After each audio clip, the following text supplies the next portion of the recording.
And our pitching matchup this evening, it might as well be opening day. We've got two pitchers who have never pitched for the franchise they are representing here this evening. For the Barnstormers, it will be left-hander Luis Gonzalez making the start. Now, Gonzalez is not a newcomer to the Atlantic League. Back in 2010 and 2011, he pitched for the Bridgeport Bluefish. In fact, he was 9-4 for the Fish back in 2010. But he has not pitched in the contiguous United States since early in the 2011 season. He went to Japan for a while, and since then, all he has done is pitch winter ball in his native Puerto Rico until 2016. About 5 weeks or so ago, he started making a comeback, and he went to the American Association pitching for the Joplin Blasters, which is a second-year franchise in that league. And he had a couple of great starts, and the rest of them were not so spectacular, but he did go 6 or more innings in 6 out of his 7 starts. He put together a record of 2-4 and a 5.61 ERA. So the 33-year-old left-hander Gonzalez making his return to the Atlantic League tonight as a Barnstormer. For the visiting Long Island Ducks, it will be Jarrett Leverett on the hill. Now, Leverett is a left-hander who has spent the entire year with the New Britain Bees. He was 4-7 for the Bees, 3.55 was his ERA. His first, he ran off 4 consecutive quality starts for New Britain and did very well. Then the last 4 starts, he didn't do so well and had an earned run average of 6 and allowed 37 hits in 24 innings. Part of the reason for that may be that Leverett is stretched out a little bit beyond the number of innings that he's capable of throwing in a year. He had not pitched much professionally at all coming into this season. He was in the Frontier League with the Grays a couple of years ago, their travel team. Last year, the San Francisco Giants picked him up. He pitched for Kyle Haynes out at the Salem Kaiser a year ago. So this year he came to New Britain, was in the bullpen, getting spot work, did very well. And they put him into the rotation, and he, for a while, was one of the best starters in this league. Has he thrown too many innings? Well, he really hasn't thrown all that many, but far more than he has as a professional.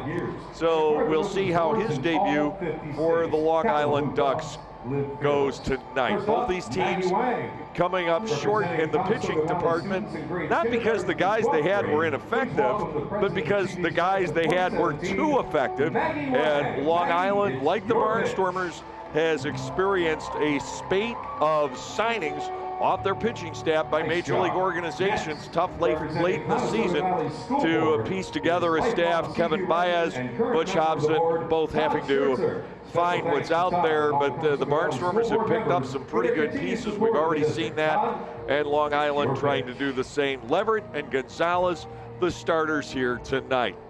For our guest tonight on the Dugout Report, a guy I haven't spoken to for quite some time, but certainly a man having a great year here in Lancaster, and that is outfielder and sometimes third baseman Sean Halton. I'll be back with Sean in just a moment, right here on the Lancaster Barnstormers YouTube channel.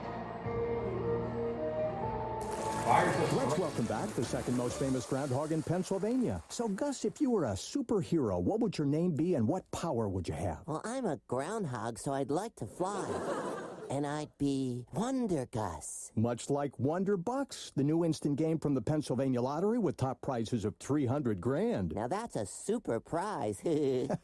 Until next time, folks. Keep on scratching. The Pennsylvania Lottery. Players must be 18 or older. Please play responsibly. Benefits older Pennsylvanians every day. Hi everyone, Adam Gocknauer here from Gocknauer Appliances. Proud to be a sponsor yet again for our hometown Lancaster Barnstormers. We support them on the field and every one of you across Lancaster County with the very best appliances in the area. We are proud to be in our 67th year and 4 generations of family ownership, all to serve you and take care of all your appliance needs. Come see us at 5939 Main Street in East Petersburg or on our website at gocknauers.com.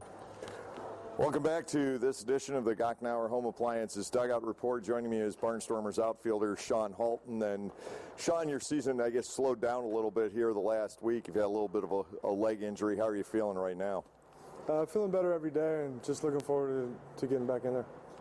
Yeah, you have this great season going on. I'm sure that you want to put on that last-minute stretch drive.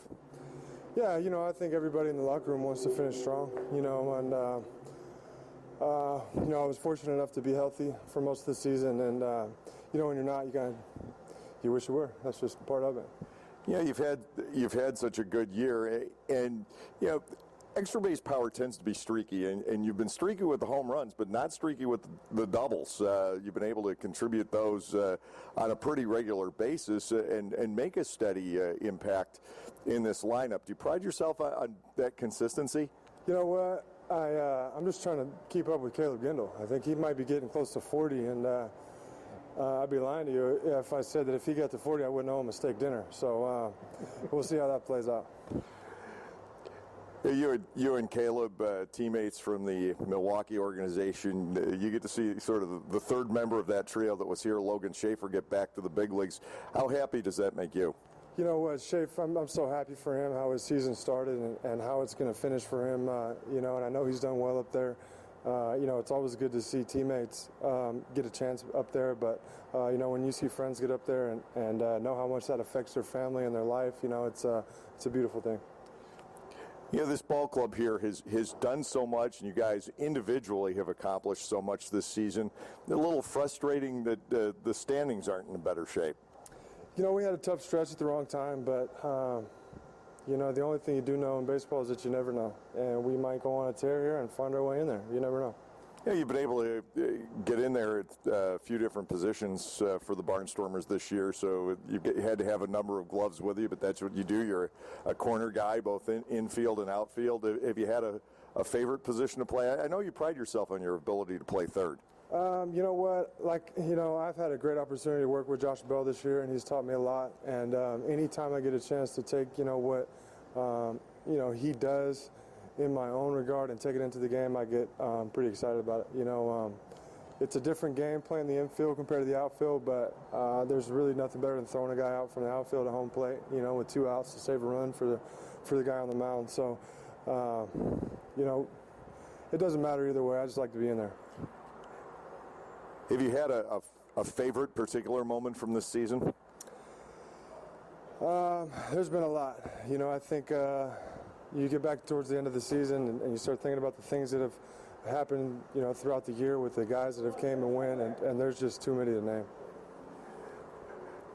One role that I've seen you in this year, you're great in right field, great at third base, great in left, great at the plate. But my favorite role to watch Sean Halton in is as a dad, and I know how much enjoyment you take in your 2 kids. Yeah, anybody who has kids, and they know the joy of that, and it's just I can't wait to see him, and it was really a special thing to have him here at the field, and the team and the organization was so good with having them here, and they just enjoyed it so much, and I enjoyed it too. But I'm looking forward to seeing them soon. Yeah, I think it's the bittersweet part about being a dad in this business, and I know I've gone through it. It's great having your kids at the ballpark with you. You can bring your kids to work. They can really enjoy being with dad at work, but at the same time, you are away a lot. Yeah, there's a lot of downtime, and you know what? I got really lucky with marrying the woman that I did, and somehow she said yes.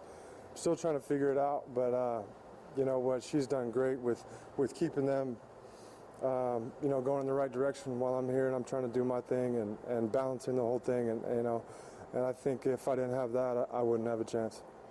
Do you have off-season plans? First things first, go home and hug the family and go from there. Well, Sean, thanks for taking time out tonight. Again, great season. It's been fun watching you, fun having you here, and make these final 2.5 weeks count. Sounds good, Dave. Thanks, man. Sean Halton joining me tonight on the Gocknauer Home Appliances Dugout Report. I'll be back with the starting lineups for tonight's ball game in just a moment here on the Lancaster Barnstormers YouTube channel. We at Gockenauer Appliance know that buying a major appliance for your home is a major and tough decision. We want you to make that process easier. We now have a new website at Gockenauers.com that you can view live inventory, spec sheets, and all of our closeout and scratch and dent inventory. Browse the site and either purchase online or stop into our store and see the models in our huge showroom. Remember, we still offer the best brands at the best prices and back it up with the best service around. Gockenauers in East Petersburg and now online. Hey kids, thanks to Isaac's, you can be part of the Barnstormers. The Isaac's Barnyard Bunch is quite a deal. You get lawn vouchers for 6 games, 6 kids park passes, the chance to go on the field with your Barnstormers during the national anthem on 2 different nights, and a Barnyard Bunch t-shirt. But there's more. Any Barnyard Bunch member will get 2 vouchers for kids' meals at your favorite Lancaster County Isaac's Deli. You get all of this for only $25. Even better, if you sign up at your local Isaac's, you save $5 more. So join the Barnyard Bunch today.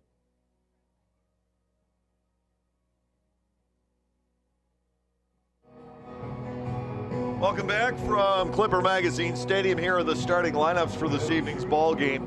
For the visiting Long Island Ducks, Phil Lentini will lead off. He is in right field. The shortstop batting number 2 is Dan Lyons. The center fielder hitting third, Delta Cleary Jr. Luke Ford is the DH in the cleanup spot. Tyler Colvin is batting 5th, playing first base. The catcher hitting 6th is Mike Blank.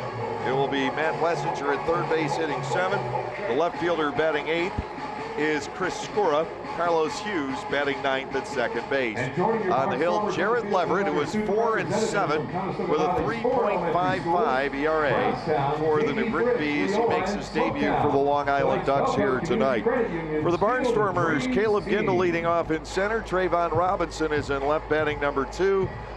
Batting third, playing right field, Casey Hobson. Josh Bell, the cleanup hitter and third baseman. Kevin Aarons is batting 5th at second base. Mike Jacobs, the DH, will hit 6th. Mike McDade is the first baseman batting 7th. Dean Wilson at shortstop is hitting 8th.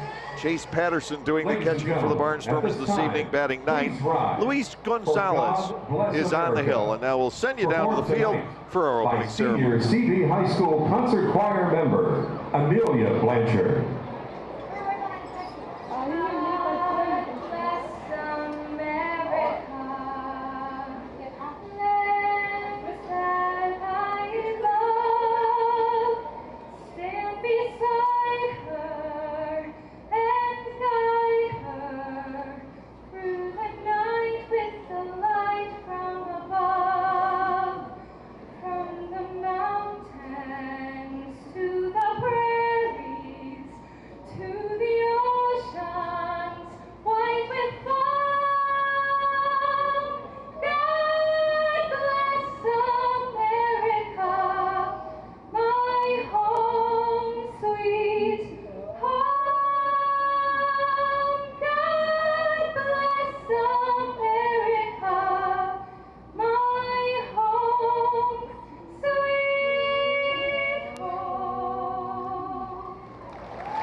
Please remain standing and remove your hats. Veterans are invited to salute the flag as we honor America with our national anthem. Performed tonight by 15 students from the Conestoga Valley High School Concert Choir.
God Bless America, and our national anthem this evening, courtesy of the Conestoga Valley Concert Choir. We'll be back with the play-by-play action from tonight's series and homestand finale against the Long Island Ducks right after this. It's nice out. You just want to relax after a day at work. The Lancaster Barnstormers have a great idea. For Monday through Thursday home games, the Barnstormers have super dinner and a ball game deals at Clipper Magazine Stadium.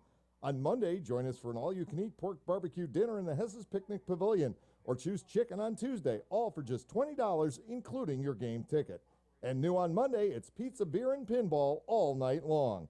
Then on Wednesdays, it's Hatfield hot dogs for just $1 each, with 2-for-1 burgers on Thursdays. Call 717-509-HITS or go to LancasterBarnstormers.com for more details. It's baseball season, and no one is more excited about that than we here at Lancaster Bible College, proud sponsor of Lancaster Barnstormers baseball.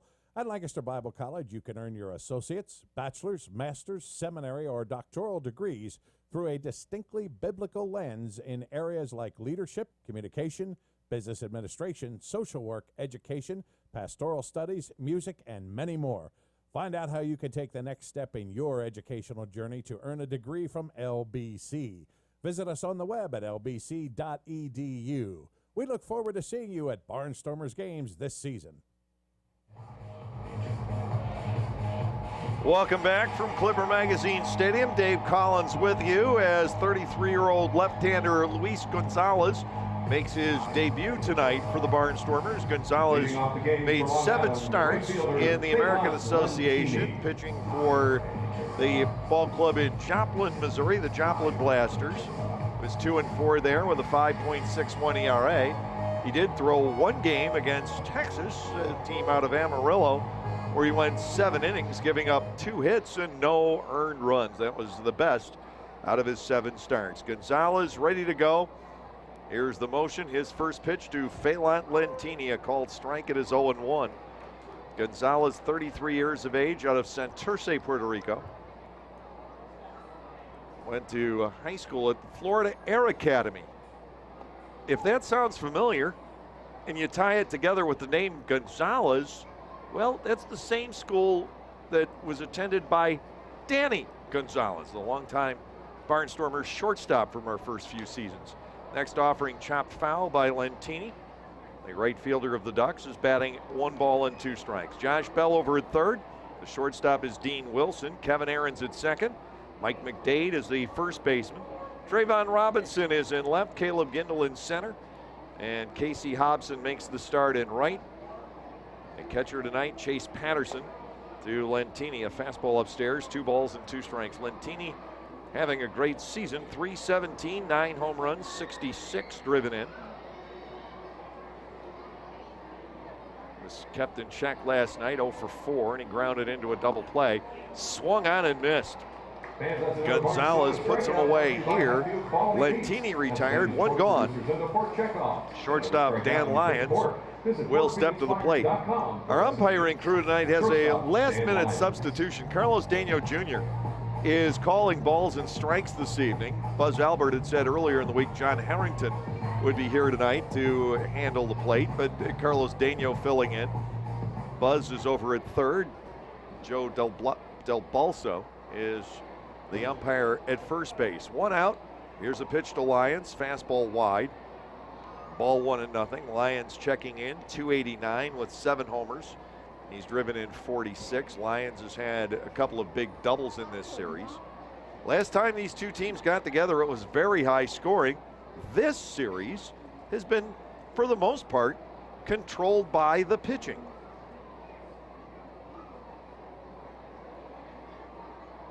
Just 12 runs for the Ducks and only 9 for the Barnstormers. The first 4 games, each club winning 2, chopper foul. It is 2 balls and 1 strike now to Dan Lyons. Good turnout tonight from Conestoga Valley on this 1st of September. A late season Thursday evening. 2-1. Floated up there, fouled back off the changeup. 2 balls and 2 strikes. It is perfectly clear and far more temperate here this evening than it's been for several nights. As a matter of fact, by the time we get done, it could be jacket weather. 2-2 to Lions. Here's the offering, inside and low. Gonzalez has gone to a full count, 3 balls and 2 strikes. Some clouds off to our west, but generally speaking, it is cleared off. We had a threat of rain in a couple spots in the area, got some sprinkles earlier. The payoff pitch, Lyons stays away from a high fastball. It is upstairs, he did not go. Ball 4. Now it's a strikeout and a walk for Gonzalez here in the early going. Delta Cleary Jr., the center fielder, switch hitter, will bat right-handed against Gonzalez. 318 for Cleary, 2 home runs, 45 runs batted in. And the Barnstormers will be deactivating Kelvin De La Cruz and Ben Anchef for the road trip. First offering to Cleary, and this is hammered out the left center field. On the dead run is Gindel. He'll slow up and make the catch. A long way back for Lions, but the Barnstormers won't be able to relay the throw all the way to first base and nab him. 2 outs. Lions, who is around second base, did have time to get back. Lou Ford, the designated hitter, will step in. Lou at .339, 5 home runs, and 25 runs batted in. Played both ends of the doubleheader, played the first, both ends of the doubleheader on Tuesday, and went 5 for 6, which is not uncommon for Lou Ford against the Barnstormers. First pitch is a strike at the letters, 0-1, says Daniel. Ford, for the last 6 seasons, as he's been in and out with the Ducks, at times getting as far as back to the major leagues, has hit .430 against Lancaster pitching. He is 86 for 200. And it's not just that, he's driven in 57 runs with those 200 at-bats. I mean, that's just ridiculous. It's sick, it's disgusting. The Barnstormers, year in and year out, cannot find a way to retire Lou Ford. Ball is inside from Gonzalez. It is 1-1. And even the other night, he didn't hit the ball terribly well, but he still managed to find spots in the defense. The 5 hits were all singles. 1-1 with 2 outs. Lions leading from first base. Gonzalez will come to the plate, and he is upstairs. Ball 2 and a strike. The count on Ford. Ford in an injury-plagued season, and Lou, the one-time twin, getting up there in years. In fact, he is now 40. He turned 40 3 weeks ago. Fouled away. 2 balls and 2 strikes. Well, there goes another windshield. But he can still swing the bat. He also serves as the hitting coach for the Ducks. First came to Long Island in '09. Came back in 2011, and the Texas native has now moved there, right to Central Islip. 2 balls, 2 strikes. The Gonzalez pitch in on the hands, grounded foul toward the Long Island dugout. And the count will continue, 2 balls and 2 strikes. But I asked him about his tendency to hit so well against our ball club, and he said he loves hitting in this ballpark. And it can just be line of sight, whatever. Some hitters just get comfortable in certain ballparks, and Ford is comfortable here. He cracks a foul off to the right and slicing past the local flavor.com deck.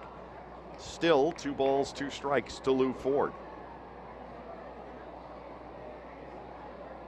He has carved a niche for himself here in the Atlantic League as Ford.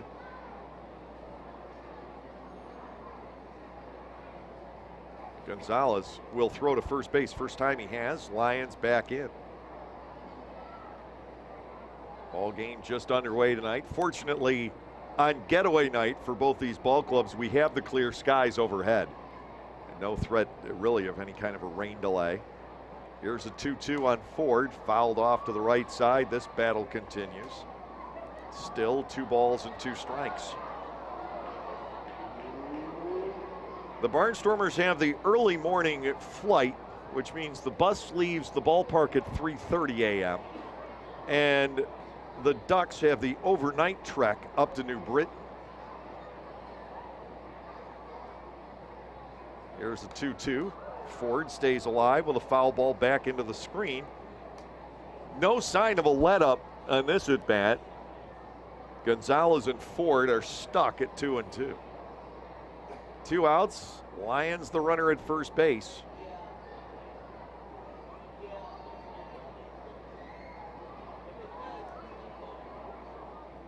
Tyler Colvin, the lefty batting first baseman, waits on deck. Here's the Gonzalez offering. He misses high and inside, 3-2, which will turn Lions loose.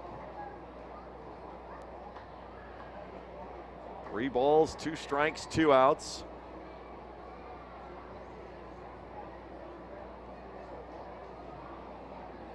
Here's the set. Runner goes. Gonzalez to the plate. It's fouled back to the skyboxes. Ford up there for a perpetual at bat. On and on it goes. 3 balls, 2 strikes. Who's going to give? Gonzalez has thrown 22 pitches already here in his first inning of work. Lions out to the lead. He'll take off once again, and that before Gonzalez backs away.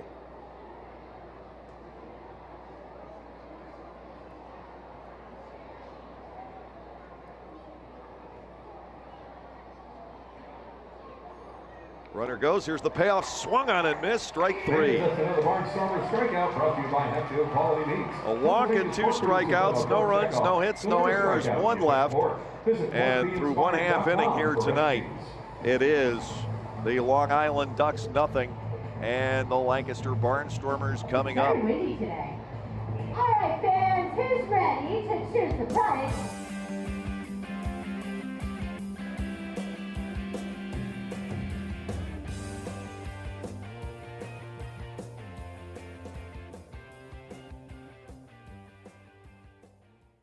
Once again, thank you, Lancaster. With your support, we are once again the #1 dealer in our district, according to a recent Mitsubishi report. Hi, this is Richard Bennett, co-owner of Lancaster Mitsubishi. To continue our success through the month of May, Ally Financial is offering 0% financing for up to 72 months on select models.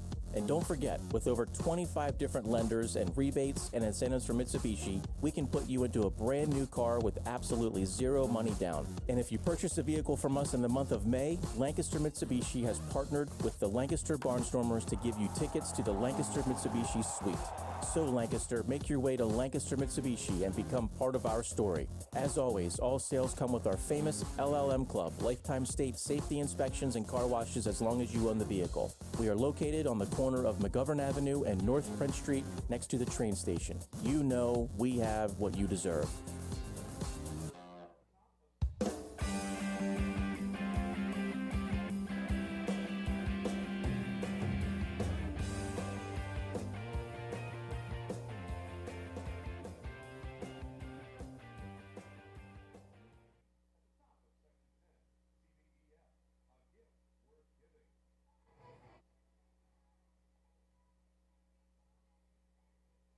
Well, the Barnstormers have faced Jarrett Leverett before, just not in this Leading off for your uniform. Barnstormers, the Leverett center fielder, was 4-7 Caleb with a Kindle. 3.55 ERA overall with the New Britain Bees. He did not start at all against Lancaster. He threw 7 innings in relief against the Barnstormers and was 1-0. He gave up 2 earned runs in 7 innings. Barnstormers out with a lot of choices in the batting order. You've got the switch hitters, Robinson, Bell, and McDade all in there, but Caleb Gindel will lead it off, batting from the left side. First pitch fastball is low, ball 1 to Caleb. 304 hitter with 10 home runs, 69 driven in. The 6'3 Leverett back to the plate, and his fastball good for a strike. It is 1-1. Gindel, Robinson, and Hobson here in the Lancaster half of the first inning. No score. Here's the kick. Leverett to the plate. He is low. It is 2 balls and a strike. Jarrett Leverett, a native of Georgia, 26 years of age. 2 balls and a strike. Gindel looks at the over-the-top pitch low again. It is 3-1. Caleb had the 20-game hitting streak snapped and then went into a 4-game skid. He was 2 for 4 his last time out and then sat last night. Here's the 3-1. Ball 4 is upstairs. He'll take the leadoff walk. The Barnstormers in business right off the bat against Jarrett Leverett. Pitching for a new ball club and maybe some butterflies. Trayvon Robinson, the left fielder, comes to the plate. Robinson at 244 with 12 home runs, 37 driven in. He's hit 264 as a Barnstormer. He's just been a very steady player since coming to Lancaster. There haven't been any magnificent performances, standout games, but he does have 3 home runs, some doubles, some stolen bases. Here's the pitch to Trayvon, fouled straight down, no balls and a strike. In from the right side of the plate against the lanky Leverett. Jared Leverett's been coaching first base quite a bit for the Ducks earlier in the series, and they didn't have his uniform number posted on the roster until yesterday, and I was having a difficult time figuring out exactly who it was coaching over there.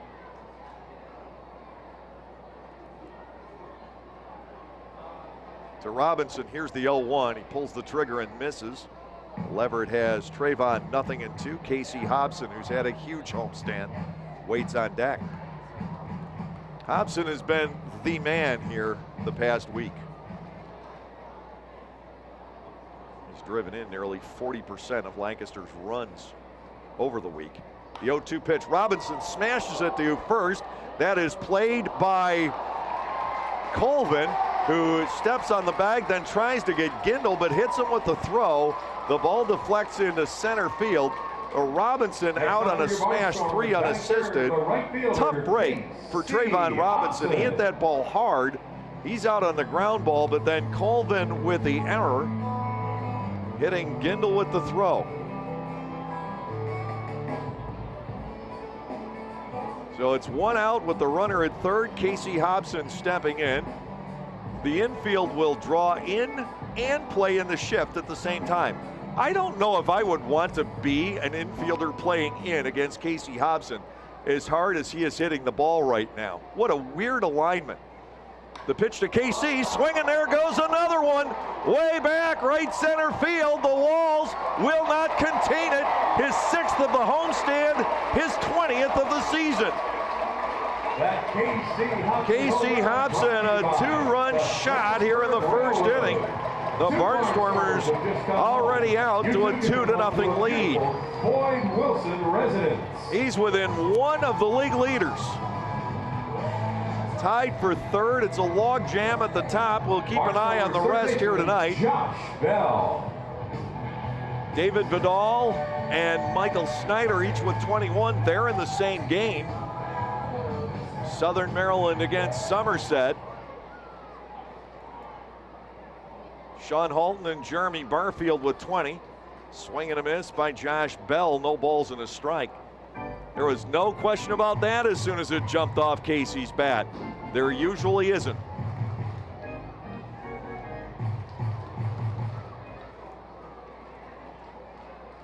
One strike to Bell. 295 with 15 home runs, 75 driven in. Ball slapped back to the net. It is 0-2.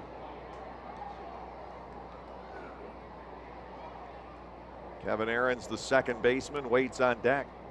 6 homers, 10 runs batted in for Hobson on the homestand.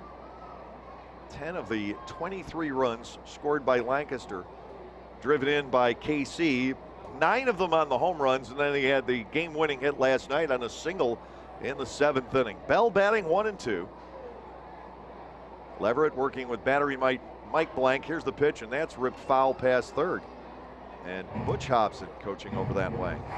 Matt Westinger at third base for Long Island again. Dan Lyons at short. Carlos Hughes with the start at second. Tyler Colvin is at first. Chris Skura, Delta Cleary Jr., and Philant Lentini, the outfield from left to right. Blank doing the catching tonight. Outside, ball 2, 2 balls and 2 strikes.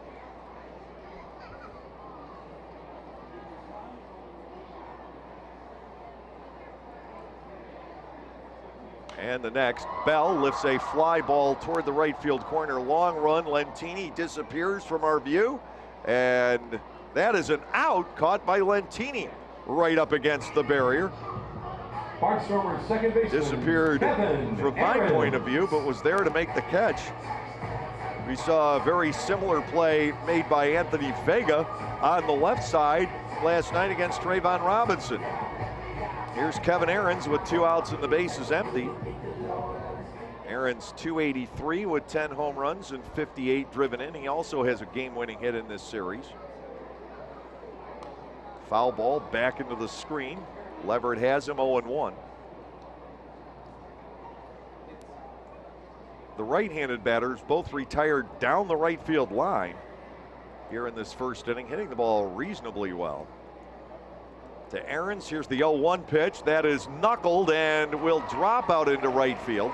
Hughes, the second baseman, racing after it, almost got to it 30 feet into the outfield. Ball not hit well at all, but Ahrens will take it. 2-out single, and Mike Jacobs will step in. The left-handed batters have had success so far against Leverett, a walk and a home run. Jacobs will try to be added to the list. 235 for Mike with 4 homers, 16 runs batted in.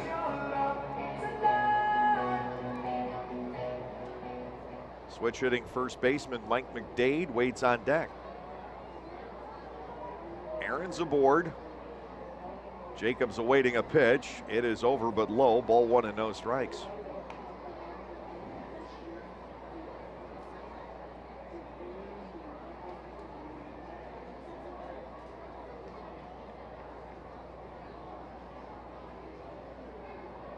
Back to Jacobs. In too close. Make it 2-0. Somerset has scored in the top of the first inning, so we'll double check to see whether or not Vidal has homered.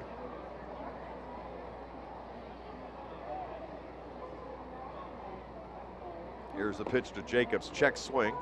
The breaking ball into the zone. It is 2-1.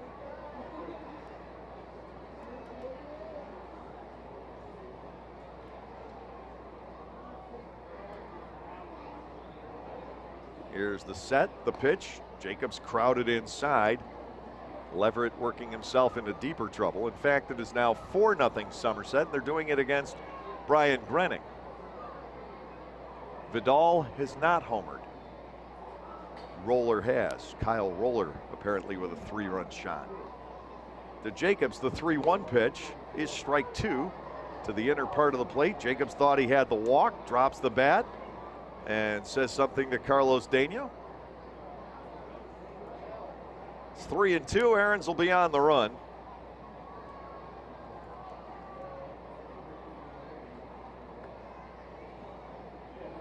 Jacobs not in the original starting lineup tonight, but Blake Galen stiffened up, as does happen from time to time. Here's the payoff pitch. Lifted foul on the left side. Long way to go for the shortstop. Lions won't get there. Jacobs will come back and face another 3-2. Batting against the shift once again. Wessinger, the third baseman. Actually well to the right of second base. He's almost where the second baseman would ordinarily play, with Colvin holding Ahrens on at first base. 3-2 again to Jacobs. The pitch. Skied down the left field line. Skora giving chase over toward the corner. He dives, and that is a fair ball. He can't make the catch. Ahrens is coming home to score. Jacobs a wide turn at second. Thought about going for 3. He's got a long double into the left field corner. Chris Skora with a tremendous effort going after it. The ball landing just fair, and Skora coming up just short. The Barnstormers with a 3-0 lead, and Kevin Baez out to talk to Carlos Dano about the fair foul call.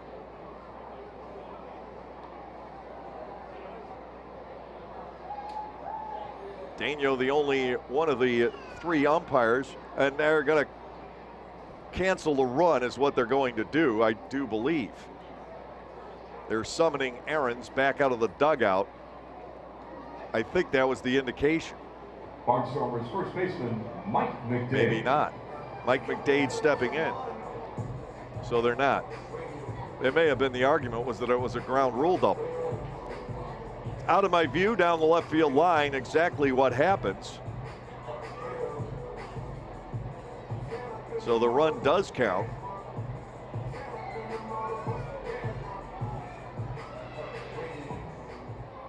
Mike McDade stepping in with Jacobs at second and 2 outs.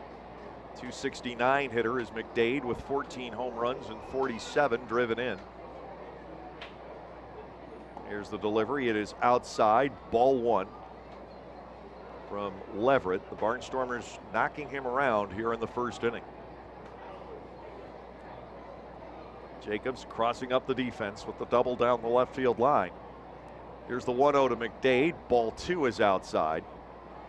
Shortstop Dean Wilson waiting on deck, and he may have a chance this inning. They're more likely to pitch to him than they are to McDade.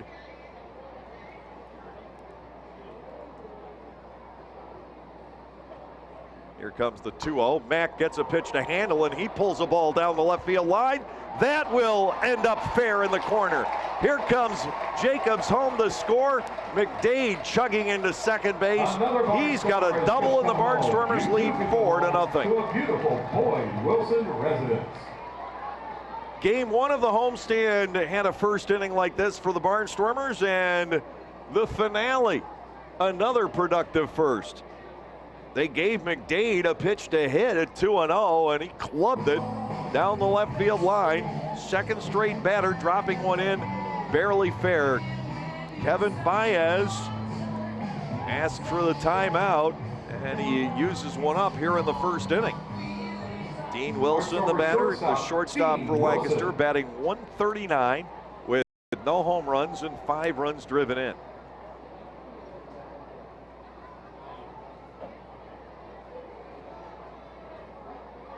The delivery from Levitt, fastball is in for a called strike. It is 0-1. Wilson has just 1 hit his last 17 at-bats. Still looking for his bat to catch up to his glove.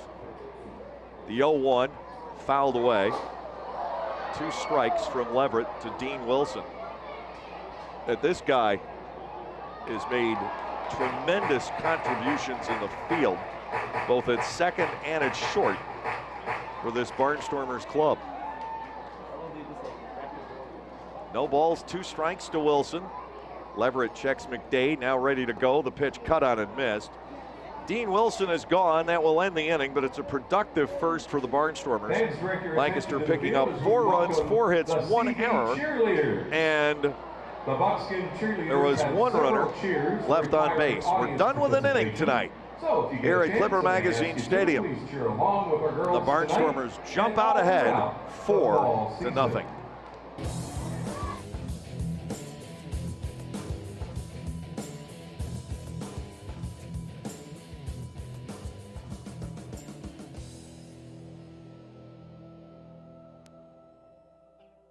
After church or before a Sunday ball game, drop by the Federal Tap House in Lancaster for their elegant Sunday brunch. Their brunch menu has something for everyone, which includes options such as stuffed French toast, Tap House Benedict's over burgers, crab cakes or short ribs, breakfast burritos, and huevos rancheros, not to mention select items off of their already great menu, which include their wood-fired pizzas. That's at Federal Tap House, 201 North Queen Street in downtown Lancaster, or at their other location on 2nd Street in Harrisburg. Served from 10:30 a.m. until 2 p.m. Certain aspects of owning a Lexus can't be conveyed over the radio, like how the hairs on the back of your neck stand up as you reach a hill's summit, or that satisfied grin when you realize you're the only one up there. Which is why the only way to understand the thrill of owning a Lexus is to drive one. At the Golden Opportunity Sales Event, get great offers on the Lexus SUVs, including the NX, RX, and GX. But hurry, the event ends September 5th. See Bobby Rahal Lexus in Mechanicsburg.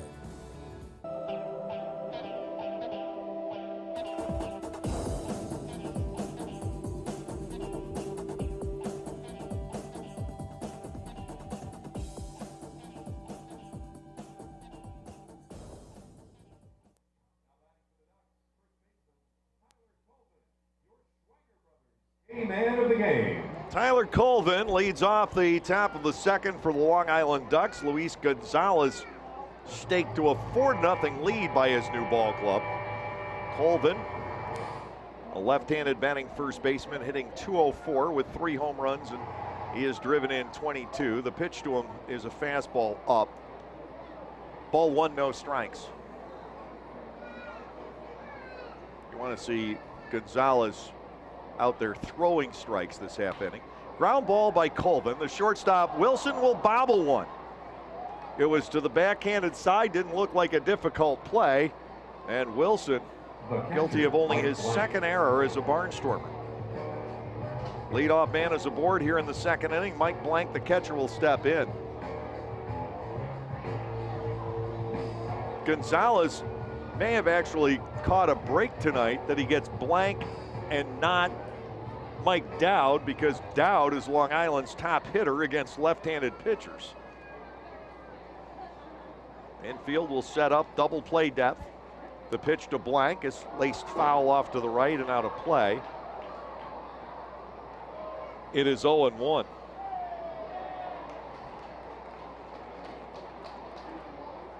Dowd not in the lineup tonight, but a man batting .417 against left-handed pitching. No balls, 1 strike, the count to Blank. The offering is in too close, a ball and a strike. Blank is the club leader in home runs for Long Island. He has 10.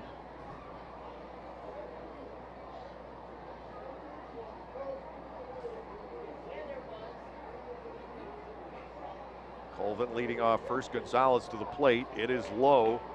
He didn't go on the swing. 2 balls and a strike. Matt Wessinger, the third baseman, waits on deck. Leadoff man aboard on an error here in the second inning. It's the first one Wilson has bobbled. His other error coming on a throw. Ball 3 is up and away. 3-1 now on Blank.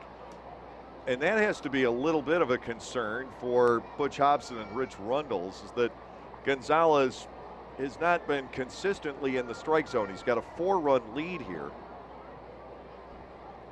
You want him getting the ball over the plate. Popped up by Blank, foul and out of play, 3-2. And you would expect that wasn't necessarily the case when he was in the American Association, since he did go 6 or more innings in his first 6 starts with Joplin. So again, it may have something to do with butterflies and the new ball club. Blank up there, 3-2. Here's the pitch, and he walked him. Runners advance to first and second. Second walk issued by Gonzalez.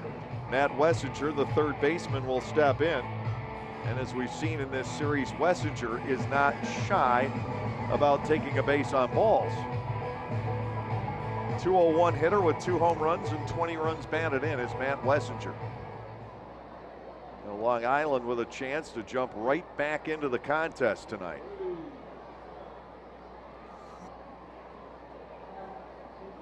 The delivery, and Gonzalez misses. Ball 1 and no strikes.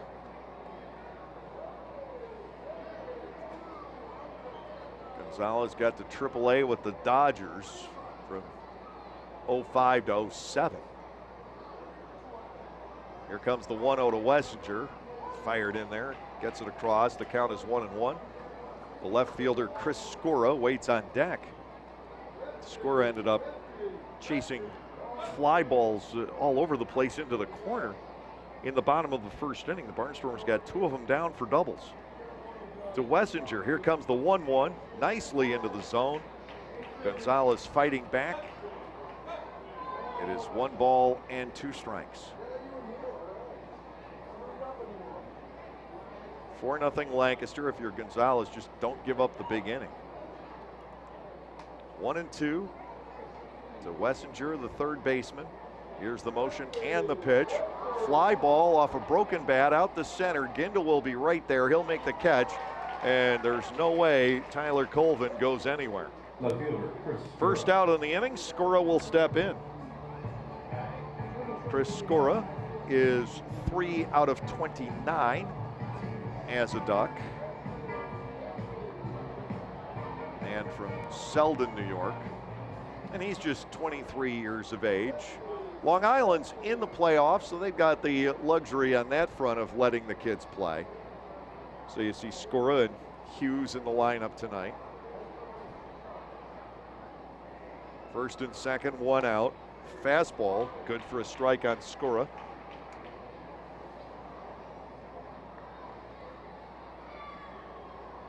It is 0-1.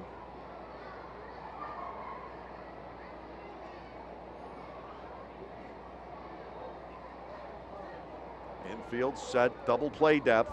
Gonzalez to the plate, upstairs. Ball one and a strike. Skora played in the Pecos League earlier in the year. Hit .323. Topeka, Kansas. 3 home runs, drove in 28. 1 ball, 1 strike. The pitch here into the zone. 1-2. Hughes on deck, the switch hitting second baseman.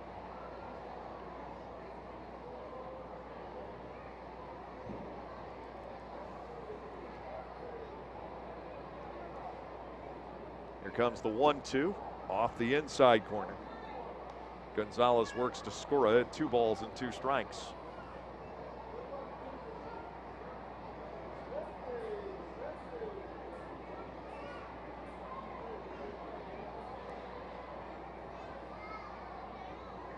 Off second, Colvin. Off first, Blank.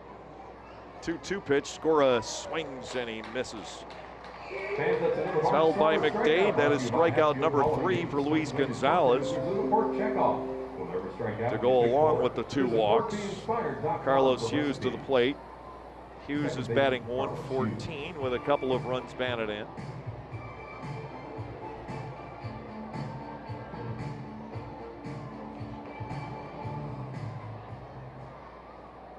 You really can't count anybody out of the second half races at this point, since Sugar Land has taken a bit of a tumble.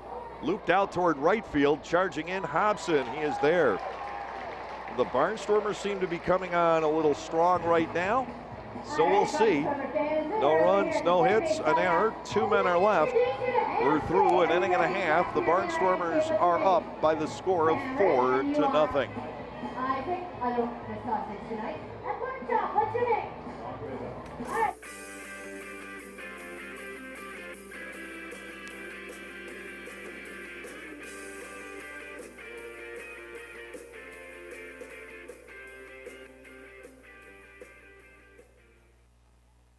After you juggle the kids, sports, homework, housework, and squeeze in a moment for yourself, there isn't much time left to plan activities to keep your family having fun together. So give yourself a break and head to Strasburg Railroad, where the 45-minute steam train ride is just the beginning. There are family-friendly train events, vintage baseball, shop tours, a steampunk weekend, plus our popular Day Out with Thomas trains. The fun is as endless as your imagination. Reserve your tickets at strasburgrailroad.com. The National Baseball Hall of Fame and Museum in Cooperstown is the place where baseball legends live forever. It's where the exciting moments of today stand along the iconic tales of the past. With new exhibits and artifacts telling incredible stories, the Baseball Hall of Fame and Museum is a must-see destination for fans of all ages. Baseball in Cooperstown. Oh my. Plan your visit today. Check out baseballhall.org.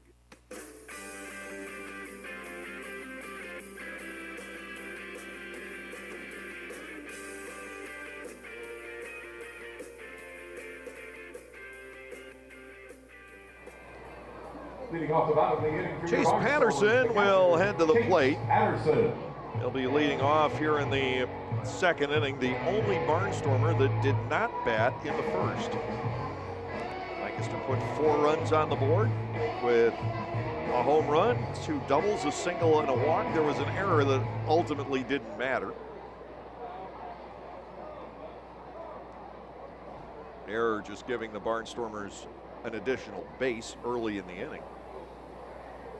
The delivery to Patterson. He gets underneath and lifts a fly ball. It's going to take a while to come down.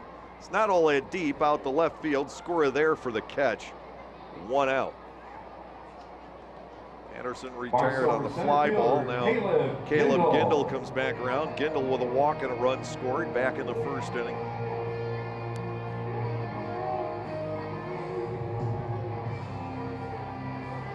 There's a group huddled up in the Barnstormers clubhouse earlier today. It's all about SEC football. First pitch inside to Gindel, ball 1. And when you're in there, you better discuss SEC football because you're not allowed to talk about anything else. Caleb, part of that crew. He's a huge Auburn fan. 1-0, swinging a foul tip. It's a ball and a strike from Leverett. Leverett probably either an ACC or an SEC football fan, hailing from Georgia. 1 out, nobody aboard. A ball and a strike to Caleb Gindel. Time is called. He'll step away.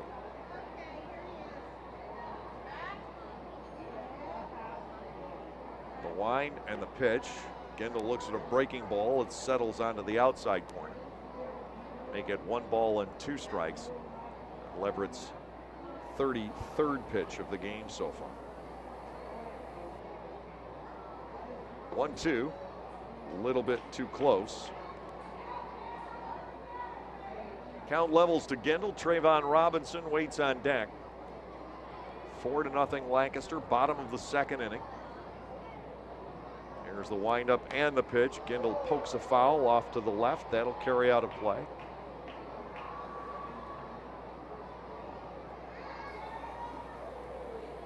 The way things are going early tonight, we're not going to match last night's 2-hour, 20-minute time of game.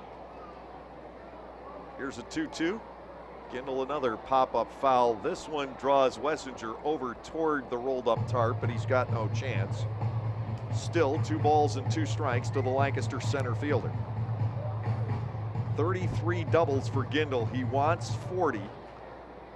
And if you heard Sean Halton's comments on the dugout report tonight, well, there may be a little bit of a wager on there. Fly ball down the right field line for Gindel.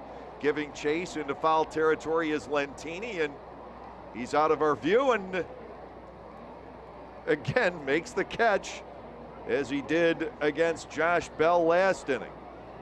Left fielder Trayvon Robinson. 2 men are down. Here's Trayvon Robinson, who had a sharp ground ball at the first base bag in Colvin. If nobody's on base last inning, Robinson has a double or a triple. Lentini has woven his way through the Barnstormers bullpen to catch 2 tonight. Swing and a miss by Robinson. He goes down 0-1.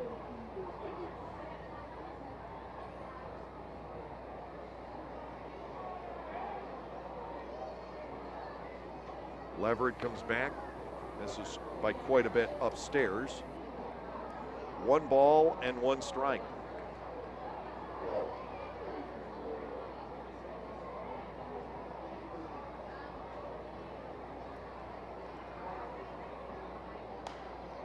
Robinson lifts a fly ball, foul, out of play over on the right side. Make it 1-2.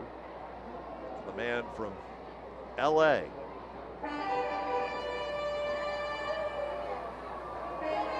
He told us a while ago he started playing baseball as a catcher as a youngster. 1-2 from Leverett. That is fouled at the plate, bounces up and actually comes off the mask of Mike Blank. Still 1-2. Carlos Daño personally delivers a new baseball to Leverett. It'll give time for Blank to shake it off.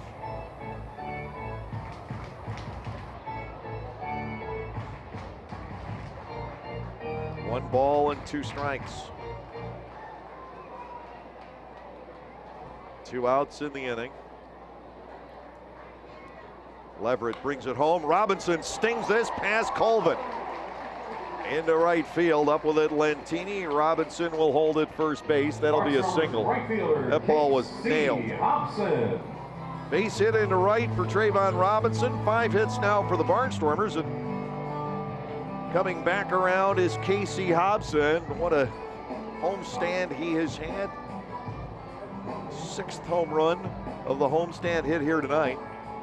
Casey with multi-home run game for the Barnstormers, and he's homered in back-to-back games 5 different times. As we say, he's now just 1 away from the league home run lead. How about that? To Casey here, fastball from Leverett is cross for strike 1. 4-zip our score in the lower half of the 2nd inning. The shift is on. Robinson could take off. Leverett to the set, and to Hobson swinging a foul out of play over on the left side. It is 0-2.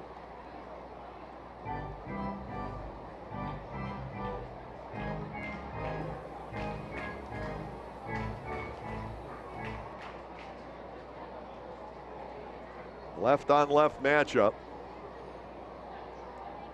Robinson not with a big lead off first, but he's going to go. The pitch is in on the hands and floated foul over the screen.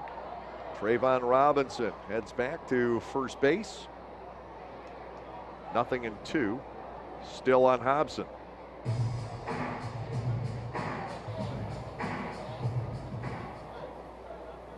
"20 home runs, 53 driven in." He's had some special homestand.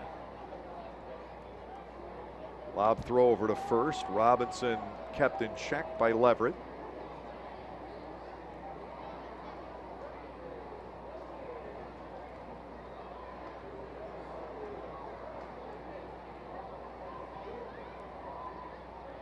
And another throw. They think Trayvon may be up to something. 2 strikes, the continuing count to the Barnstormer right fielder. Shift is on, only 1 player, Lyons to the left side of the infield. Robinson takes off, the pitch is up. The throw by Blank bounces in, not in time. That is the 20th stolen base of the season for Trayvon Robinson. Hobson batting 1-2. So now a base hit is all that's needed to get Trayvon Robinson home, unless it's ripped to Lentini out in right. Then it can be difficult. Love to see Hobson put a ball through the left side right now. Here comes the 1-2, fouled away. We remain at a ball and 2 strikes. Lights on, pretty sunset tonight. The 1st of September, Labor Day weekend, starting tomorrow. Man, this has gone by fast. Hobson batting 1-2. Here's the set and the pitch. Ripped down the right field line. That is a fair ball. Into the corner. Here comes Robinson. He will score. Lentini fires into second. He won't get KC. A home run and now a double for Hobson here tonight against the lefty. 2 for 2 with 3 runs batted in. It's 5-0. And Josh Bell steps in. Bell fouled out down the right field line. One of the running catches, out of my view, made by Phelan Lentini in the ball game. Third baseman Josh Bell.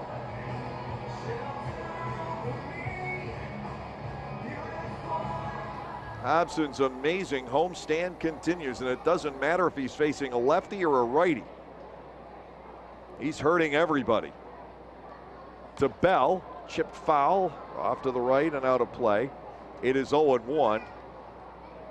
And again, it begs the question, why was Casey Hobson only batting 163 at New Hampshire this year? I can't figure that one out at all. Now that I've had a chance to watch him play every day, what had they done? Across at the knees, a second strike on Bell, Leverett ahead 0-2. KC right now is murdering everything. Hobson leading from second. Bell awaits the 0-2. The set, the pitch. Bell takes it low. It's covered up by Blank. Ball 1, 2 strikes.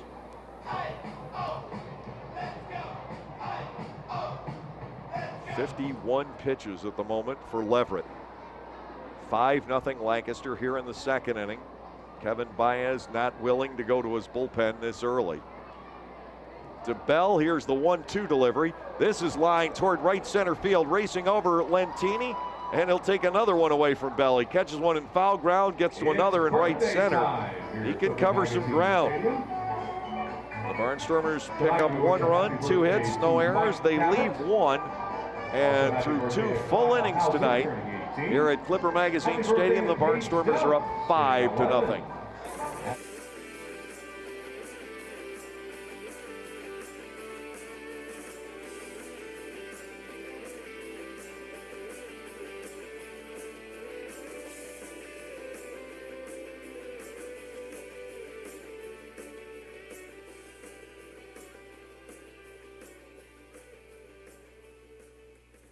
Localflavor.com, local flavor, localflavor.com, local flavor. Excuse me, are you saying localflavor.com? Oh yeah, it's where I save big bucks on all kinds of things. Home improvement projects, dining out, family fun, electronics, jewelry, clothing. I even bought my wife a fancy spa package for half price. Half price? Yep, you know all the deals you find in Clipper Magazine. I love Clipper Magazine. Well, they're all on localflavor.com too. And you can get them right on your phone thanks to localflavor.com's mobile app. Here, take a look. Well, this app is amazing. Look at all these restaurants, amusement parks, car washes, fitness centers. This is worth sharing about. Exactly. Localflavor.com online, the Local Flavor mobile app, and Clipper Magazine together. It's like a triple play. Do the cheer again. I'm in. Localflavor.com. Local Flavor. Come on, everybody! Localflavor.com. Local Flavor. Localflavor.com. Local Flavor.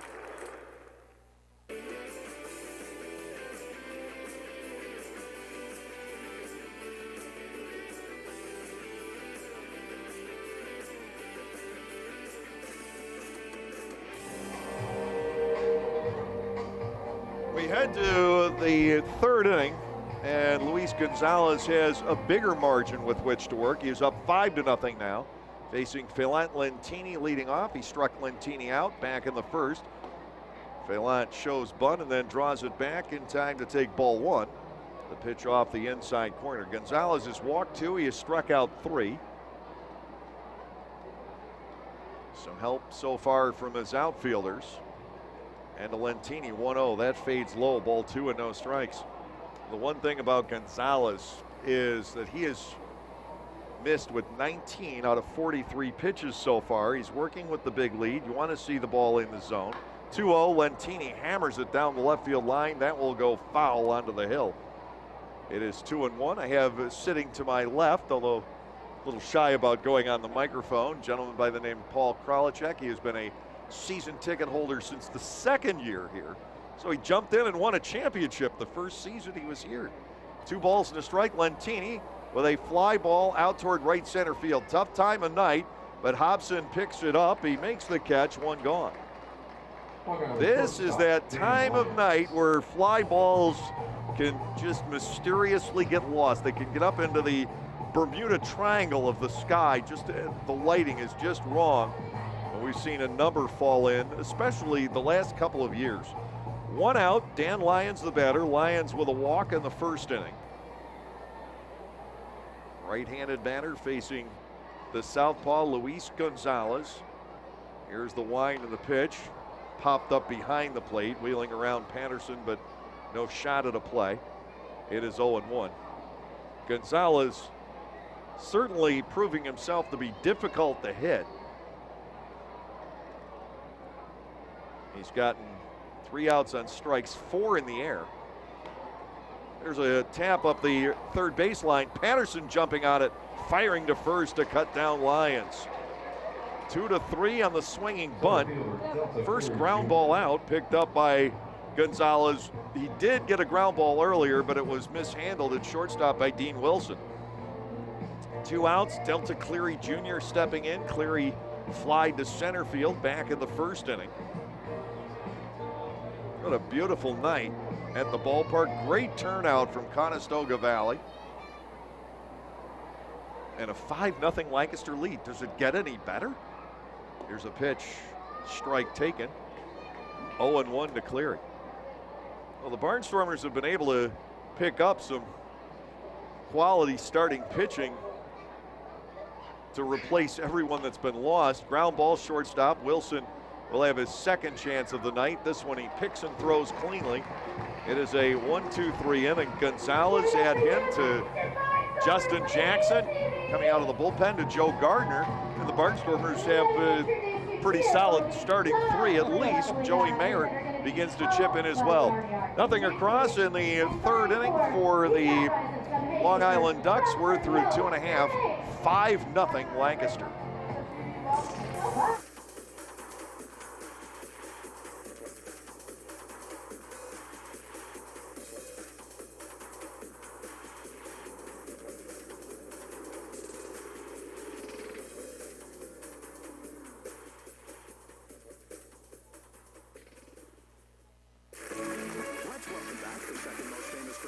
Pennsylvania. So, Gus, if you were a superhero, what would your name be and what power would you have? Well, I'm a groundhog, so I'd like to fly. And I'd be Wonder Gus. Much like Wonder Bucks, the new instant game from the Pennsylvania Lottery with top prizes of $300,000. Now that's a super prize. Until next time, folks. Keep on scratching. The Pennsylvania Lottery. Players must be 18 or older. Please play responsibly. Benefits over Pennsylvanians every day. It's nice out, and you just want to relax after a day at work. The Lancaster Barnstormers have a great idea. For Monday through Thursday home games, the Barnstormers have super dinner and a ball game deals at Clipper Magazine Stadium.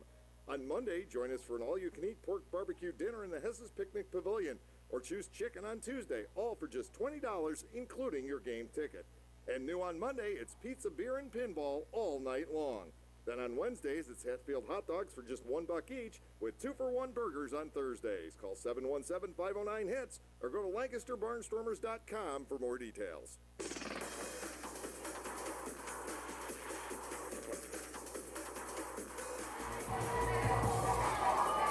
Second baseman Kevin Ahrens to start off the third inning for the Barnstormers. Ahrens dumped a single into shallow right field back in the first inning. Boy, he loves hitting against the Long Island Ducks. 1 for 1 tonight, 25 for 60 for the year. There's a fly ball down the right field line, and that one will drop foul, and one Lentini could not catch up to. No balls, 1 strike to Ahrens, and a .417 average against Long Island this season. Beat him with a pinch hit single in game 2 back here on Tuesday night. 0-1 the count to Ahrens. Barnstormers moving him away from shortstop for the most part to take some pressure off the ailing foot. Breaking ball bends back. It is 0-2. Kevin loves to play the game of baseball, and he's very good at it. Low and away, 1-2, but I think he's going to be, to a certain extent, glad to be off that foot for a while at the end of this season. It has been plaguing him for better than 2 months now. Ground ball, third base, nice stop to the left for Matt Wessinger. He spins and makes a beautiful throw. 1 out here in the third inning on a fine play turned in by the third baseman, Matt Wessinger. Mike Jacobs will come to the plate. Jacobs doubled into the left field corner back in the first inning. The Barnstormers have 3 doubles tonight, all on balls that landed probably within a foot of the foul line. There goes the shift on again against Jacobs. We have to wait for Wessinger to go all the way over to shallow right field from third base. He's ready to go. So's Leverett, so's Jacobs. And the pitch, Jacobs goes to left field again. Skura with a play this time over to make the catch. That is out number 2. Jacobs trying to drop one into the left field corner for the second straight plate appearance. That brings on McDade. McDade doubled into the left field corner in the 4-run first inning. 2 outs, nobody on base here in the Lancaster third. The Barnstormers up by 5. Tomorrow night, we open a 3-game series down in Sugar Land, Texas. Ball is outside, 1-0. And fortunately, we get to fly around Hurricane Hermine or Hermine, however they're pronouncing it. Line drive, that'll be caught by the second baseman, Hughes, ending the inning. So a second straight sharply hit ball by McDade, nothing across in the bottom half of the third inning. We're done with 3, and it is 5-0 Barnstormers. Holly and make some noise.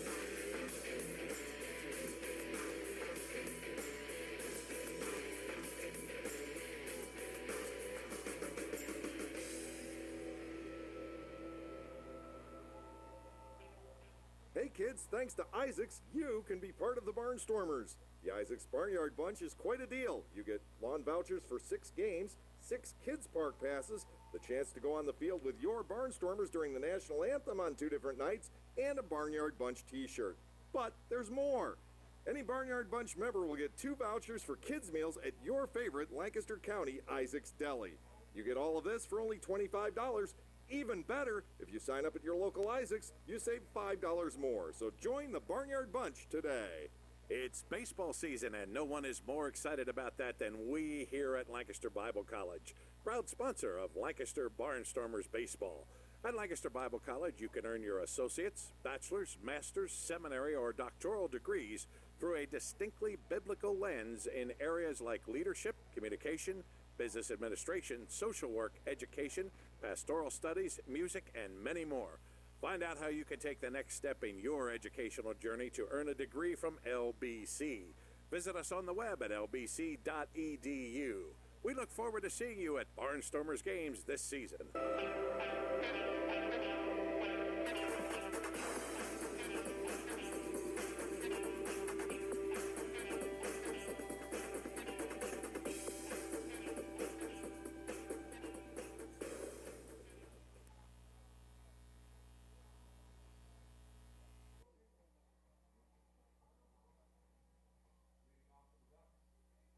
Designated hitter, move forward.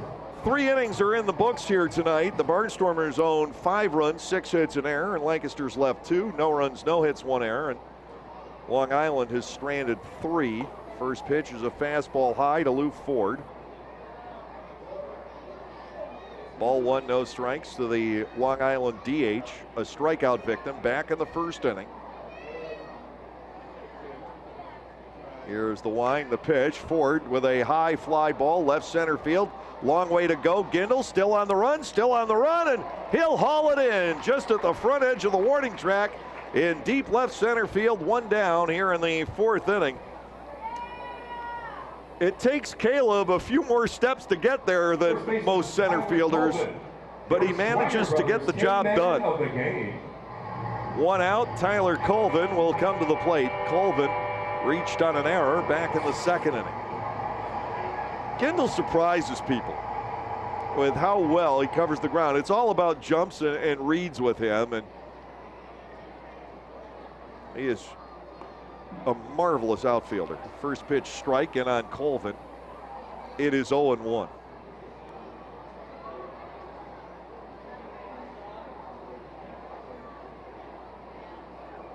Swing and a miss against Gonzalez, make it 2 strikes.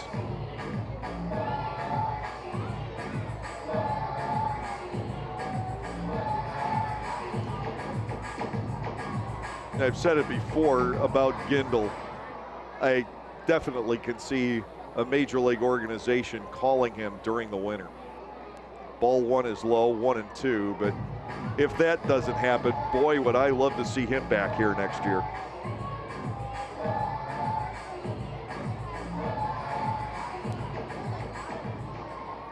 Gonzalez is retired 7 in a row.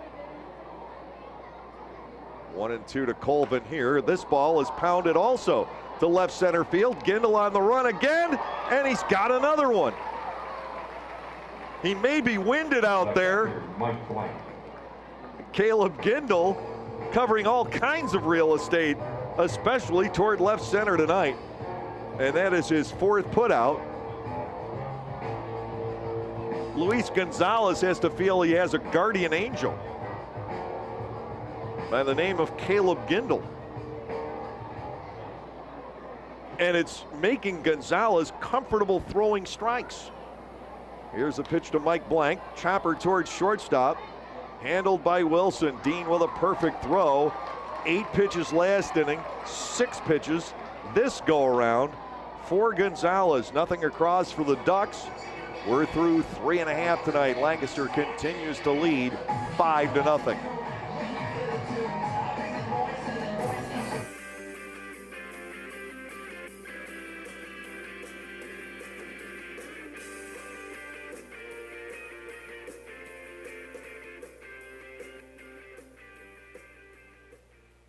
Once again, thank you, Lancaster. With your support, we are once again the #1 dealer in our district, according to a recent Mitsubishi report. Hi, this is Richard Bennett, co-owner of Lancaster Mitsubishi. To continue our success through the month of May, Ally Financial is offering 0% financing for up to 72 months on select models. And don't forget, with over 25 different lenders and rebates and incentives from Mitsubishi, we can put you into a brand new car with absolutely zero money down. And if you purchase a vehicle from us in the month of May, Lancaster Mitsubishi has partnered with the Lancaster Barnstormers to give you tickets to the Lancaster Mitsubishi Suite. So Lancaster, make your way to Lancaster Mitsubishi and become part of our story. As always, all sales come with our famous LLM Club, lifetime state safety inspections and car washes as long as you own the vehicle. We are located on the corner of McGovern Avenue and North Prince Street next to the train station. You know we have what you deserve.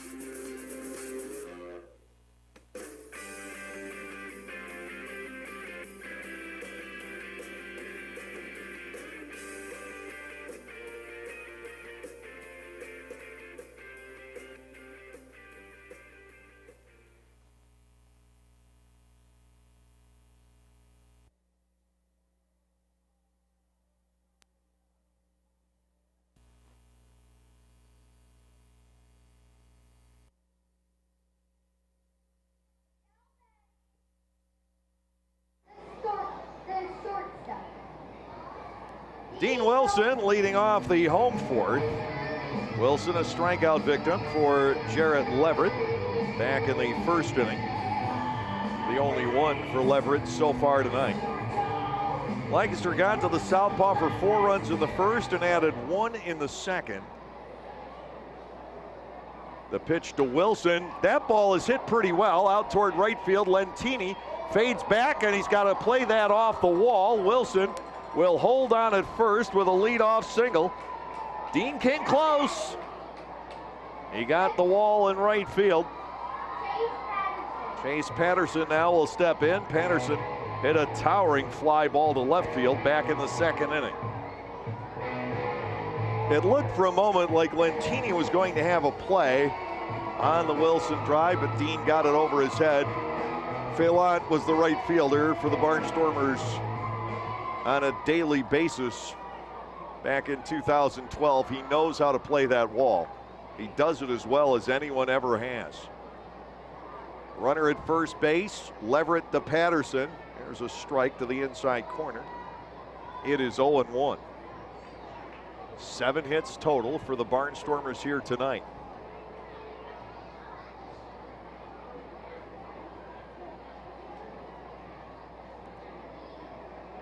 The set, 0-1 to Patterson, below the knees. It is a ball and a strike. Gindel waits on deck, and then Robinson. Gindel may still be huffing and puffing from running down those 2 long drives by Ford and Colvin to the gap in left center field in the top of the inning. Boy, he had to go a long way on both. Patterson backing out momentarily.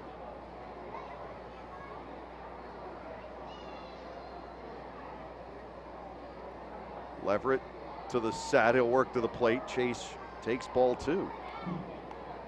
Advantage Patterson as the Barnstormers try to build another inning, and there is nobody out there to spell Leverett. Bullpen not active for the Long Island Ducks. Here's a 2-1 offering. Patterson swings through a fastball, 2 balls and 2 strikes.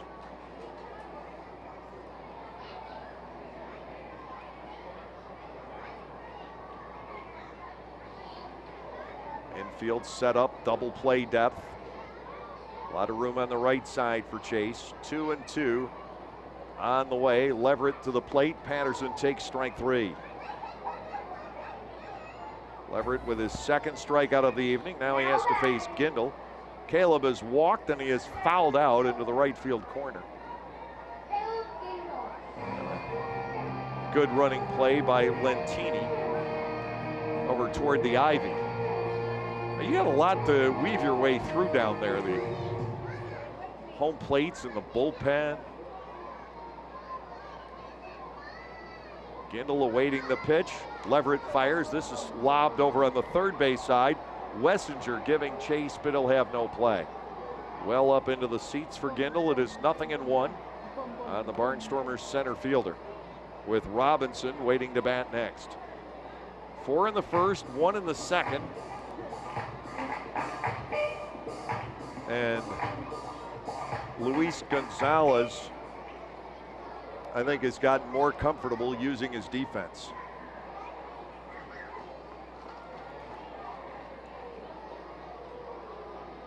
The Gindel 0-1, fastball up and away. Ball 1, strike 1.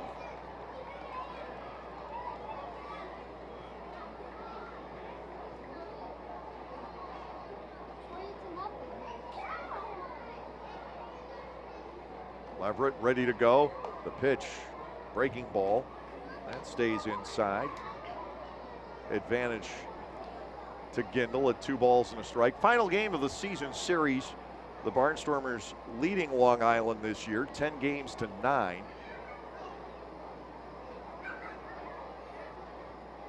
Here's the 2-1 to Gindel.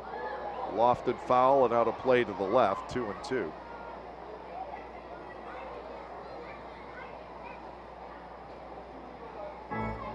Wrap up the season series against Sugar Land over the weekend down in Texas. It has to go better than the last series did. 0-4 down at Constellation Field for the Barnstormers, and that put Lancaster in a huge hole in the second half. Gindel batting 2-2. The Leverett offering, grounded foul outside first. Colvin, after leaving the bag with Wilson, reacted to it. The ball passed him, but it was past him because it was foul. Gindel continues at 2-2.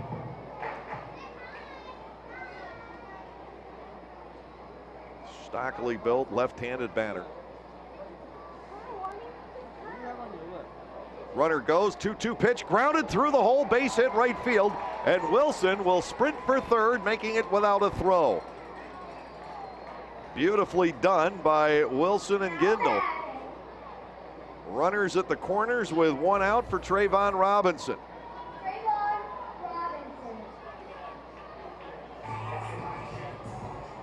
Gindel adding 1 more to his hit count for the season, now 144.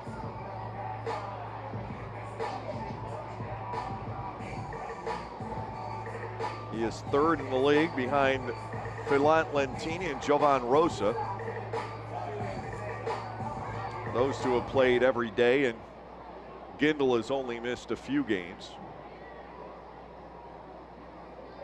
Runners are at the corners for Robinson. Trayvon is grounded out and singled. Here's the delivery, cut on and missed. Robinson goes down a strike, it's 0-1. On deck is Hobson, who's already had a big night. And you could see him with a chance to drive in some more runs here.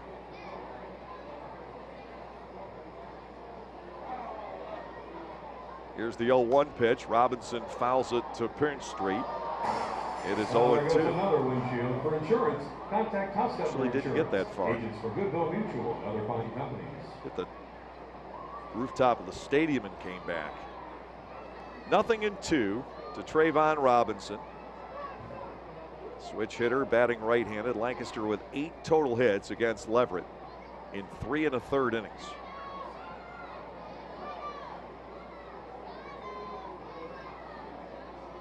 Trayvon backing away only for an instant. He returns to the batter's box. Leverett goes to work, 0-2. Runners lead off the corners. The pitch is low. Ball 1 and 2 strikes. Hobson's going to be in a pretty good RBI situation here in anything other than a double play or a home run. Robinson bats 1-2. The pitch over but low, 2 balls and 2 strikes. Leverett already up to 75 pitches. Only 1 out in the 4th inning. Trayvon Robinson batting 2 balls, 2 strikes. Wilson leading off third, Gindel off first. Here's the motion, the 2-2. That fills the count. Could Casey Hobson get up there with the bases loaded in the 4th inning? He already has a home run and a double in the game, driving in 3. Robinson batting with a full count. We'll see if Gindel is turned loose. Leverett to the set. Gindel does go. The pitch is strike 3 called on the outside corner. Robinson can't believe it. Trayvon Robinson is livid. 2 outs in the inning. Hobson will come to the plate.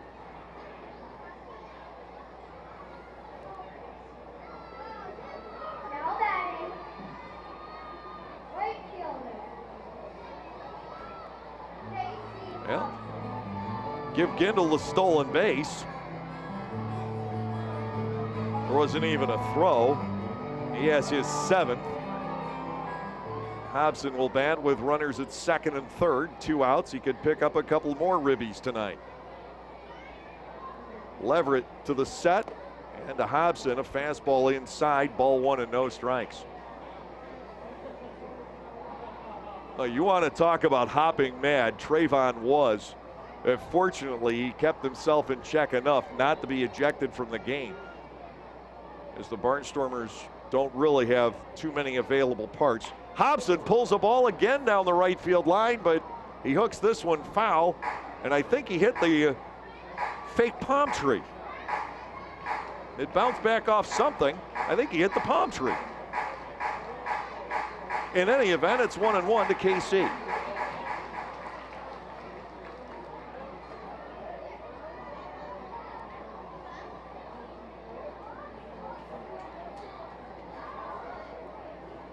Here's the windup, the 1-1. Gets the outside edge. 1 ball and 2 strikes.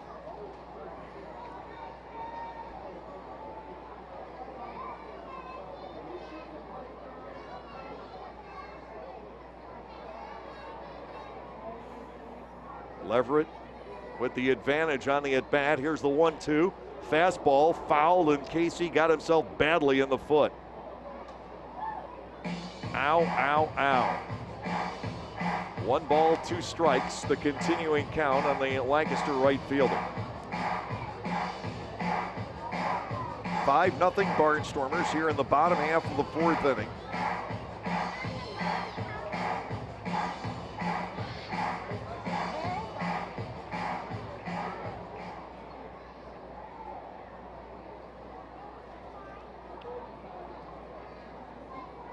Wilson leading from 3rd. Gindel is off 2nd.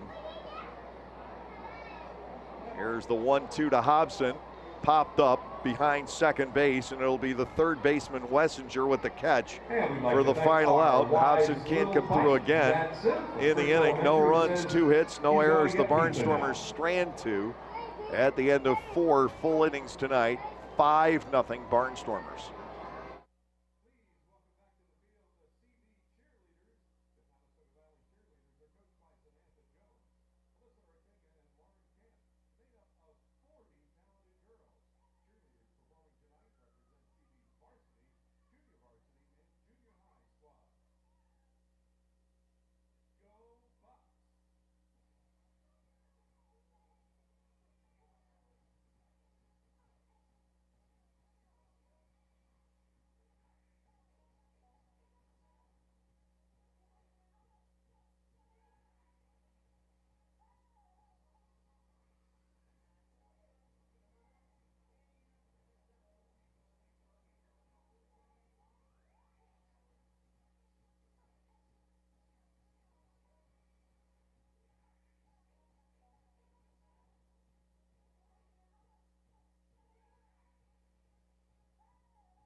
Top half of the fifth inning, Matt Wessinger leading off for the Ducks. He flied to center his first time up.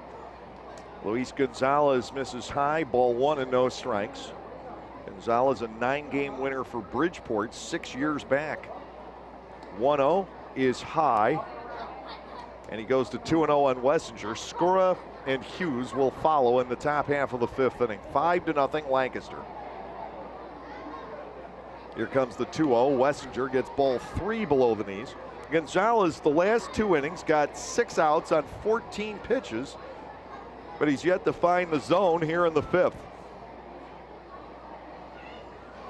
3-0 delivery right there. 3-1.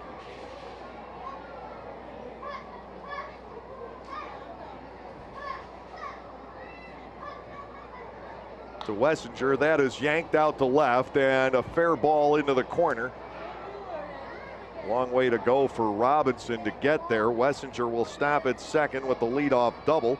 The first hit for the Long Island Ducks in the ball game tonight. 9 in a row had been set down by Gonzalez. The runner at second base with nobody out. Chris Skura will come to the plate. Skura struck out back in the second. Wessinger recording his 12th double of the season.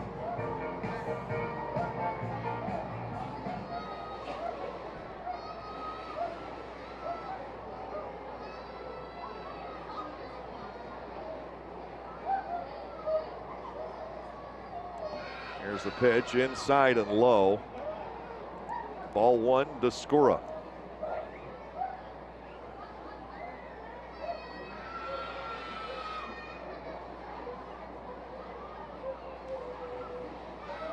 Wessinger off second. Ball two is inside and low. Lancaster's bullpen looks like it's coming to life.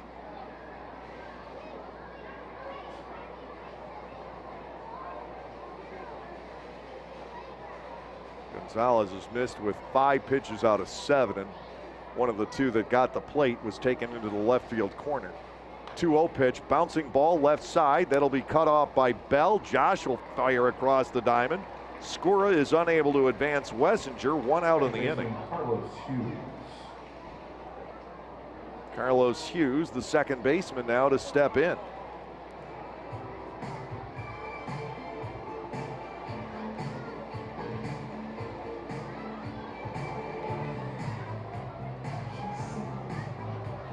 Hughes, line to Hobson and short right center.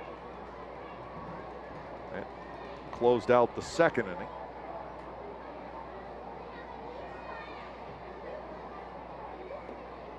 The offering is low. Ball one and no strikes to Hughes.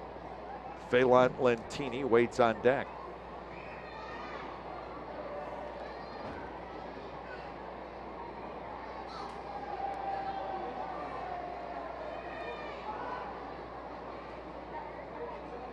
Quick look back at Wessinger, the pitch. Strike at the knees. Gonzalez working to Hughes at 1 ball and 1 strike.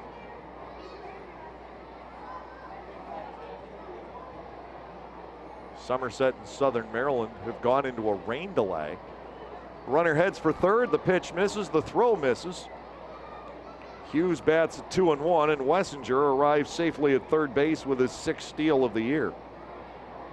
New Britain already up 5-0 over Sugar Land tonight and still batting in the first inning. New Britain is scalding hot, and the Sugar Land Skeeters are in a horrendous downslide. Cole Garner drove in 3 runs in that inning. Called second strike to Hughes, and it's 2-2.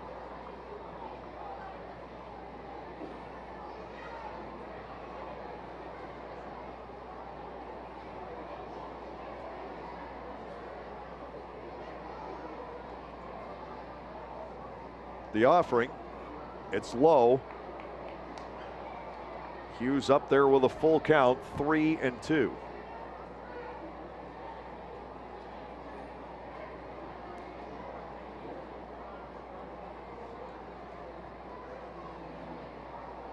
Big pitch, the payoff, Sliced foul into the first base seats. Kind of a gentle foul ball over there.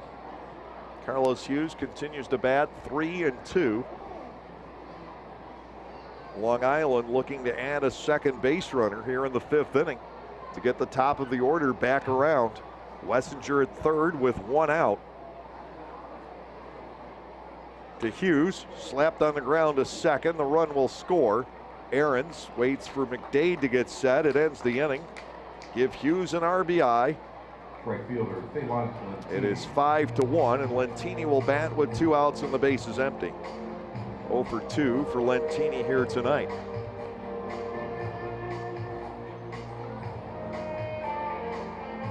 York leads Bridgeport 3-1.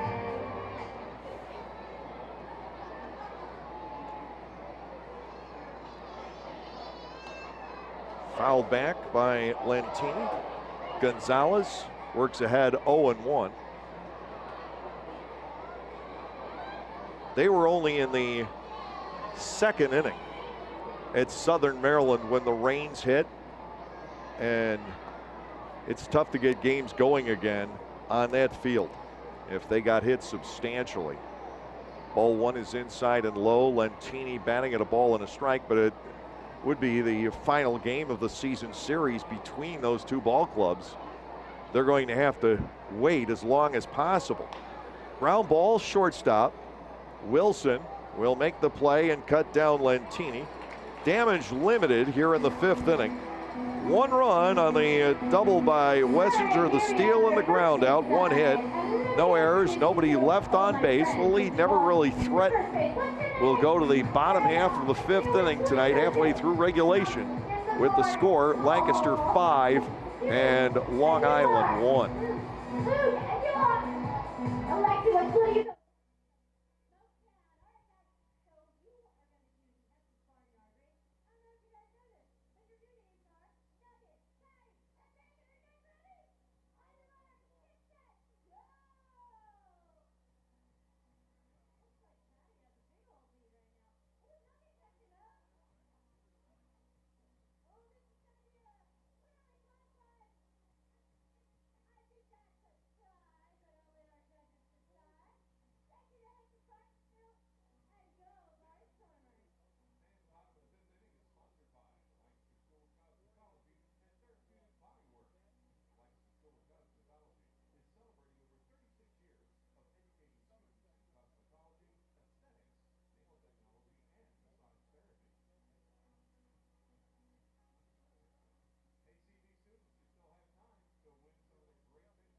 For your Barnstormers, third baseman Josh Bell.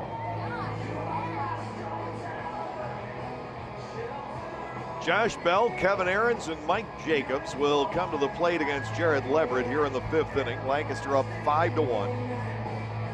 Bell is 0 for 2, as he has twice flied out to Phelan Lentini in right field. Lentini's had to cover a lot of ground each way to get to the Bell fly balls.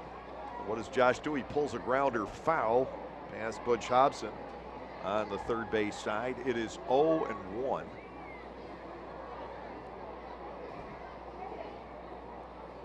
.83 pitches now for Leverett. To Bell, foul tip and a 2nd strike. Leverett's allowed 8 hits and 5 runs. He has walked only 1 and he has now struck out 3. High fly ball, deep center. Cleary going a long way back, and the walls will not contain it. Josh Bell clears the batter's eye for his 16th home run of the year.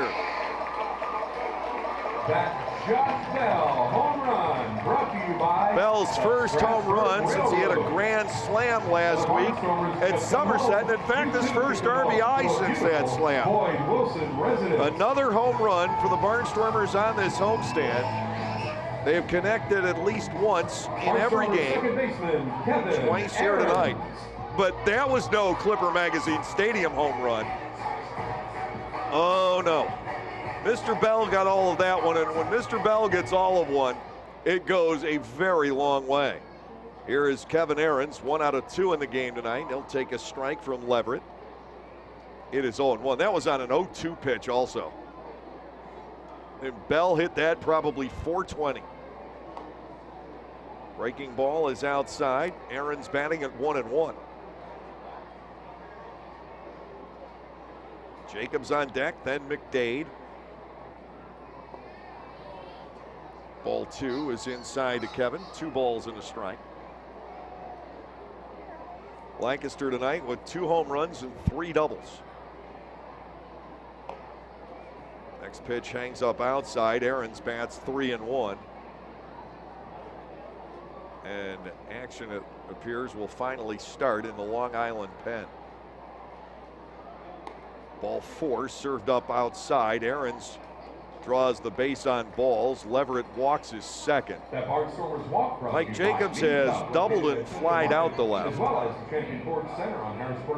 We're going to have a mound visit from Kevin Baez. This will be his second. They just get a right-hander starting to throw.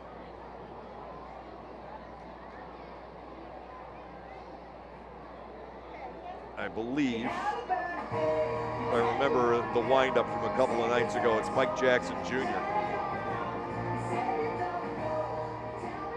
Designated hitter. Ahrens the runner at first base, still nobody out in the inning. Jacobs steps in.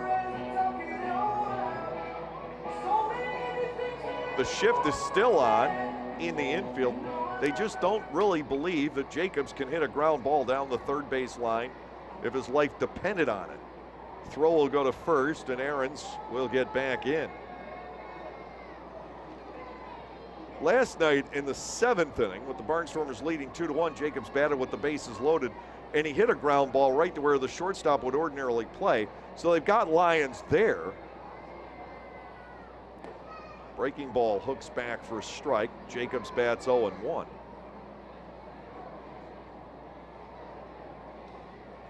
Nine hits for Lancaster tonight, a 6-1 lead. Here's the 0-1 pitch. Jacobs with a swing and a miss at the fastball. 0-2. After Jacobs, you have McDade and then Wilson. Dean Wilson banged the ball off the scoreboard his last time up.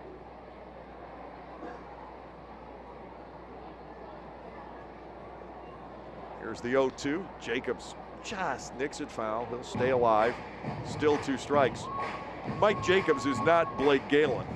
Galen, facing a shift like this the other night, tried to bunt and barely missed keeping it fair up the third baseline, and he bunted it hard. It would have been a double if it had stayed fair.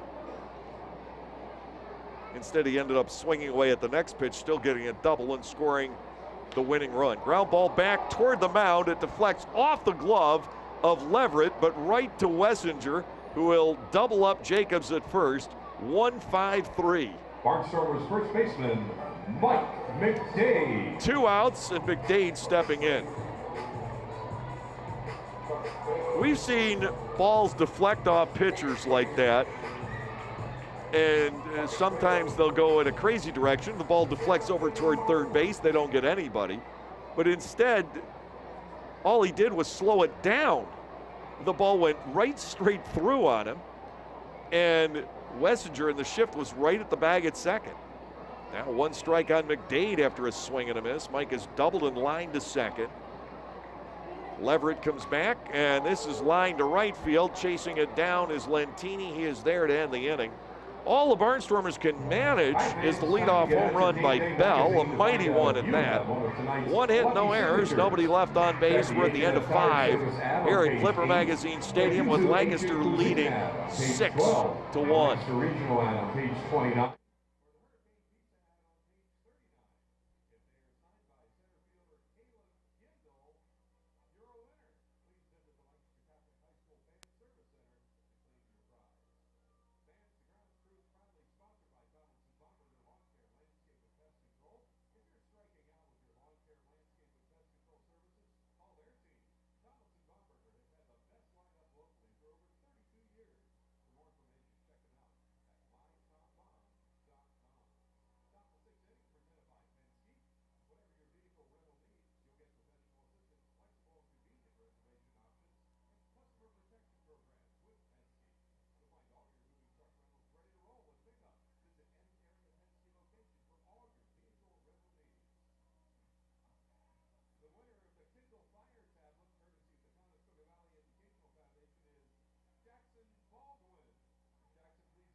Lancaster 6, Long Island 1. Luis Gonzalez stays in the game. He's facing Dan Lyons.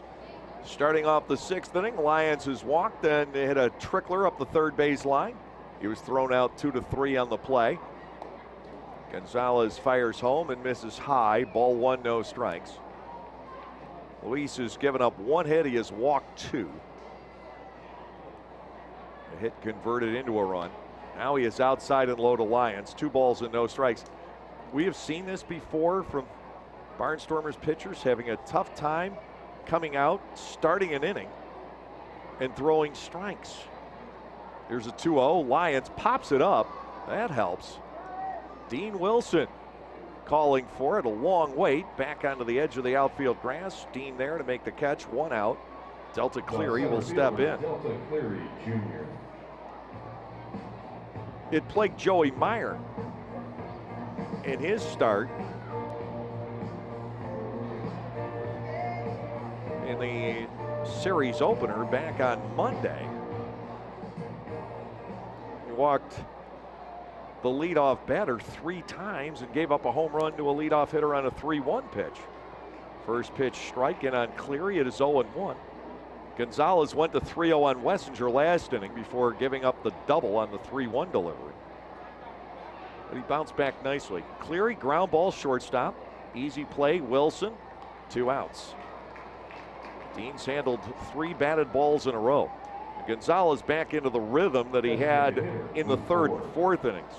Now, all in all, if you're Butch Hobson, you've got to love this start. And he doesn't owe Joplin anything because they actually had released Gonzalez.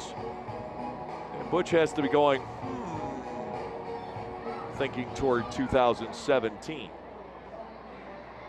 Ford stands in. He is struck out and flied out. And Lou gets a pitch off the inside corner. Ball 1, no strikes.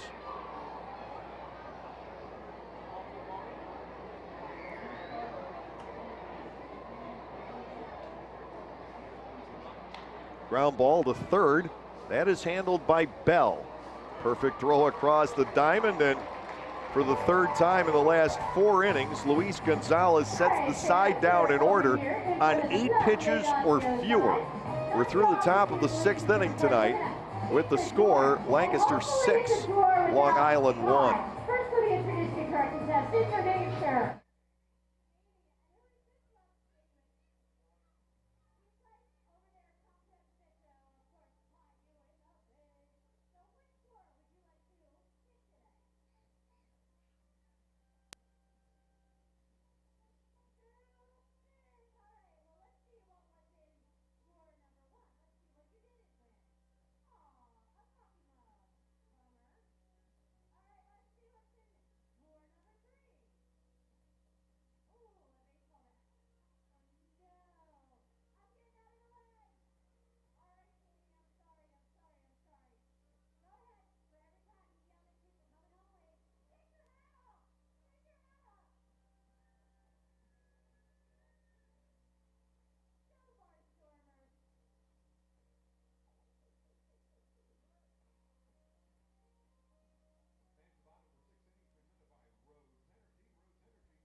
next time, folks.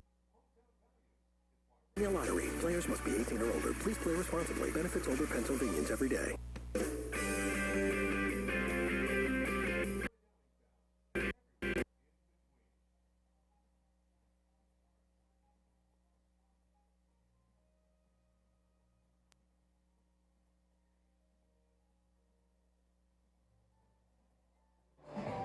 Now pitching for Long Island, number 28. Well, I knew it was one of the guys, one of the right-handers we saw back on Tuesday night in the second game, but I had the wrong one. This is Luis Perdomo into the ball game now for the Ducks. Spelling left-hander Jared Leverett, who gave up 9 hits and 6 runs over 5 innings. Leverett walked 2, struck out 3. Dean Wilson, Chase Patterson, and Caleb Gindel facing Perdomo here in the 6th inning. Perdomo retired the side in order in the 5th in Game 2 on Tuesday night, picking up 1 strikeout and 2 groundouts against the heart of the order. Wilson leading off. Dean 1 for 2 in the game. Perdomo to the plate, and he throws a strike on the inner part. It is 0-1. Perdomo from Santo Domingo in the Dominican Republic, 32 years of age, 6 feet tall, 180.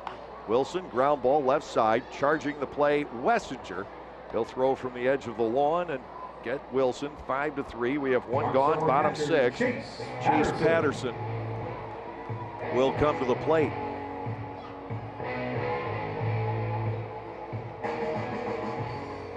Barnstormers jumped ahead with a 4-run first inning.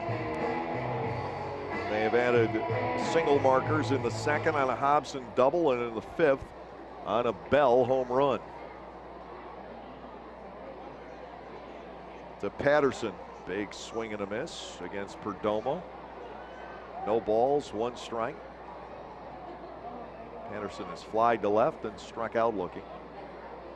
On the Major League scoreboard tonight, Miami leading the Mets 2-0, top 5. Patterson swings and misses again. It's 0-2. Cubs lead San Francisco 3-2 on the top of the 2nd. Earlier, Atlanta over San Diego 9-6. Very short Major League scoreboard tonight. There's only 1 game in the American League. Fouled away. Patterson continues to bat 0-2. Chicago leading Minnesota 1-0 in the bottom of the 2nd inning. Only 4 Major League games here on the 1st of September. Winding it down, they'll be done in about 4 weeks. To Patterson, 0-2. He chases it. It's in the dirt. The throw is going to have to go to first. 2-3 is Blank. Finds Colvin. 2 outs. And here's the top of the order, Caleb Gindel. Caleb, for the ball game, is 1 out of 2, a run scored, and he also has a stolen base. Lancaster leading here tonight by the score of 6-1.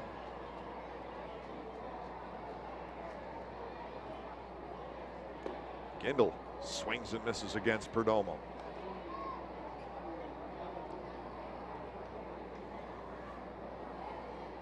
Luis Perdomo is also in this league, been with Bridgeport. There's a ball spanked to shortstop, firing across his Lions, and it's an easy inning for Perdomo. Nothing across in the bottom of the 6th on 8 pitches. Fans, please welcome back for the final So at time the end of tonight, 6, the CV Lancaster Cheerleaders. Barnstormers lead the Long Island Ducks by the score of 6-1. Shannon Love and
6 runs on 9 hits and error, 4 left for the Barnstormers. 1 run, 1 hit, 1 error.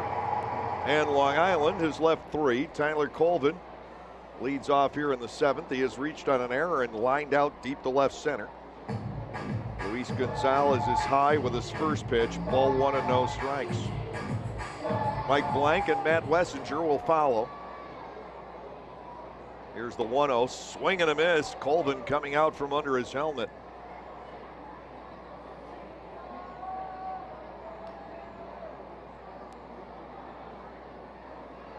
Quite a nice effort for Luis Gonzalez and sparing the bullpen as Justin Jackson did last night. In on the hands, foul ball back to the screen. Gonzalez breaks ahead at 1-2.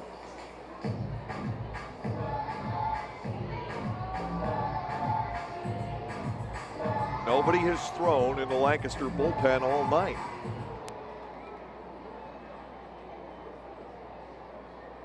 Here's the motion, 1-2 to Colvin. Ground ball pulled to first. McDade waves off Gonzalez. He takes it himself, 3 unassisted. For Gonzalez, he has retired 16 of the last 17. The exception was the leadoff double by Wessinger in the 5th inning, and he ended up winding his way around to score on a stolen base and a ground out. Blank stepping in, he has walked and grounded out. Gonzalez struck out 3 in the first 2 innings. Fouled away here off to the right, it's 0-1. And it really has looked to me like he realized at some point in the first couple of innings that he's got a defense behind him and his whole approach changed. Here's the 0-1 to Blank. It misses inside. 1 ball and 1 strike. Gonzalez went from spending the first 2 innings nibbling to just coming right after the Long Island hitters for the most part. To Blank, here's the 1-1. That's lashed foul into the first base seats. It is 1-2.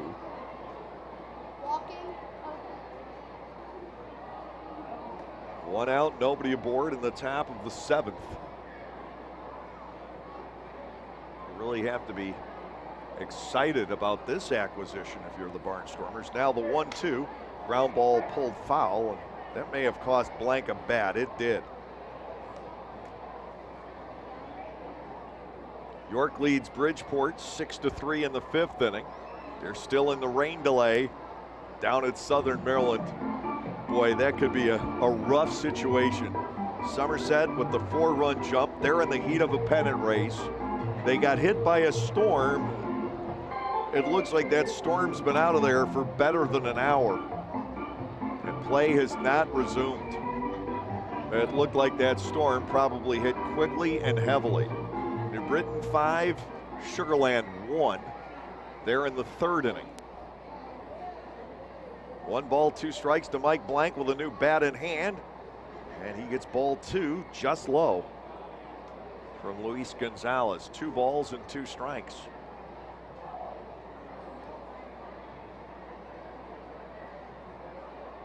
Here's the motion, the pitch in the air, left center field. Galloping over is Gindel. He's got another. 2 outs. Caleb has been busy in that left center field alley tonight. Third baseman, Matt Wessinger.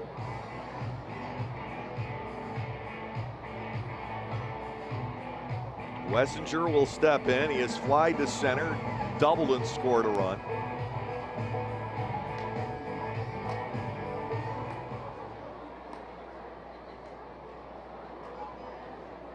Ground ball down the line at 3rd. There is Bell. Backhanded stab. Perfect throw. 1, 2, 3 on 11 pitches this time around. The Ducks are running into a lefty throwing strikes and a stellar defense tonight. We're at the stretch. Lancaster continues to lead 6-1. Athletes.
Trayvon Robinson batting left-handed this go-around,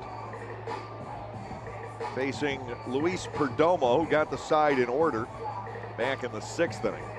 Robinson is 1 for 3 with a run scored here tonight. He's been very steady in this series, 1 hit at a time.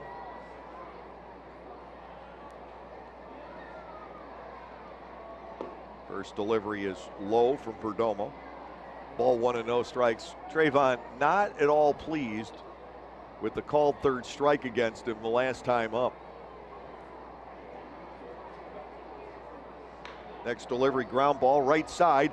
Diving for it, Carlos Hughes. He'll throw from his backside and get Robinson. Put a star by that one in the scorebook. Ball nearly scooted on past the second baseman. It appeared all the way like he would get there. The ball stayed low and appeared to pick up some velocity. Good reaction on the part of the second baseman, Carlos Hughes. This brings on Casey Hobson. He has a home run and a double in the game. First pitch is low. Ball 1, no strikes. 6 homers, 11 runs banded in for Hobson in the 8-game homestand. Lancaster leading tonight 6-1 behind Hobson's bat, and the arm of Luis Gonzalez. Check swing. Pitch got the plate anyway. No need to determine whether or not Casey went around. 1 ball and 1 strike.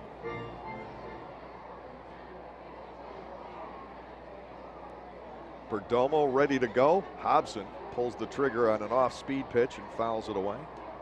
It is 1-2. Perdomo is pitched at the major league level with San Diego and Minnesota. The Padres in 09 and 10, the Twins in 12.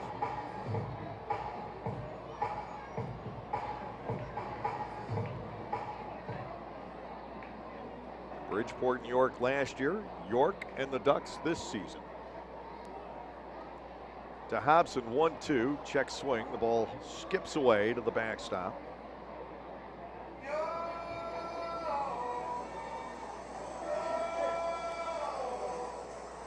Hobson up there, 2-2. Josh Bell waits on deck. Bell has the other Lancaster home run tonight. A titanic blast from the right side of the plate.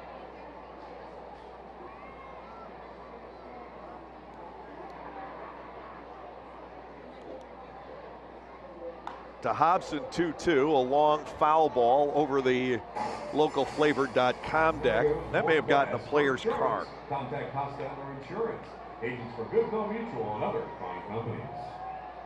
It happens every once in a while here. It's happened to me.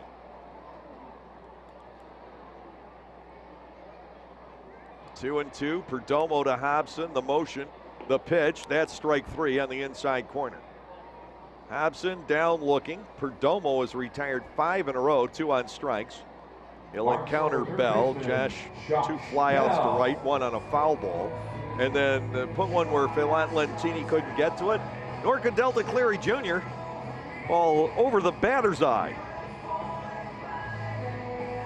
Out into the flowering shrubbery in center field. Perdomo to Bell. Half-hearted swing and a miss. It is 0-1. Bottom of the 7th, 6-1 in favor of the Barnstormers.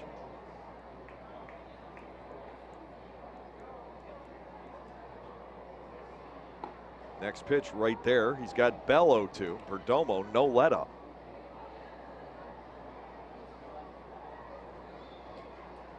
Perdomo was a New Britain Rock Cat at one point in his career. Pitched there in 2012. 0-2 into the dirt. Ball 1 to Josh Bell.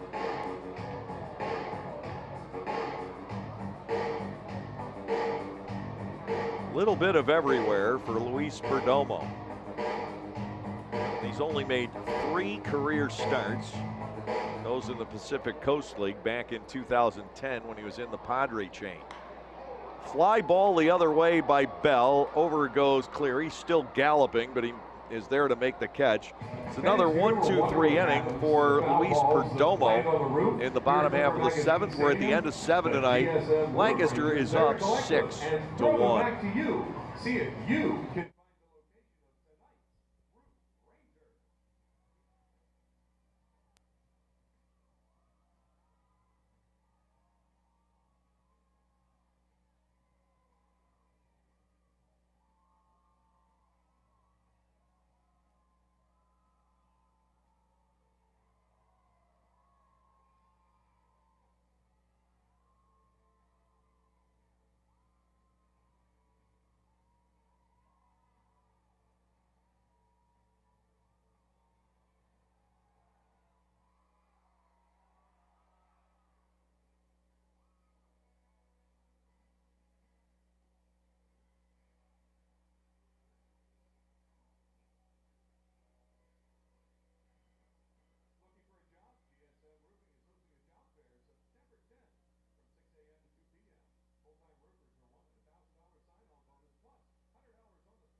Big 3-game series against Sugar Land coming up. And again, if the Barnstormers are to get back in the race, they're almost going to have to sweep it.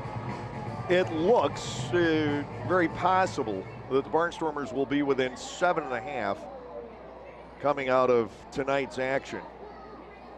But time is running out, just 2.5 weeks left. High fly ball, the first pitch to Chris Skora here in the 8th inning. Right there is Gindel for the catch. 93rd pitch of the game for Luis Gonzalez. He is still in there. Second baseman. He's retired 10 consecutive batters and 19 out of the last 20. Quite a debut here in the Atlantic League for Gonzalez. Stepping in will be Carlos Hughes, who is 0 for 2, and he's driven in the Ducks' run. Lancaster, for the first time all night, has action in the bullpen with a right-hander throwing.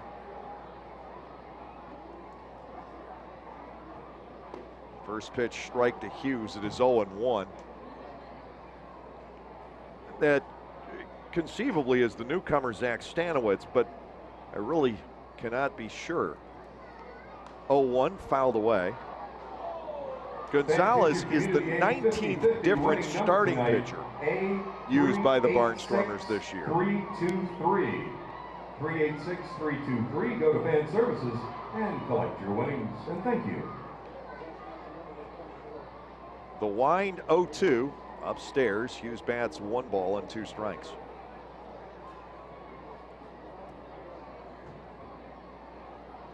Lancaster 6, Long Island 1, 1-2 pitch, ground ball down the first base line. Not terribly well hit. McDade is there, 2 outs. Phelan Lentini will get his 4th look at Luis Gonzalez. We've seen it before with these late season acquisitions from some of the other leagues that have wrapped up or in the process of wrapping up. Once again, that winning number is Gonzalez, A386-323. since he just decided to attack, has been magnificent. Lentini is 0 for 3. He has struck out, flied out, grounded out.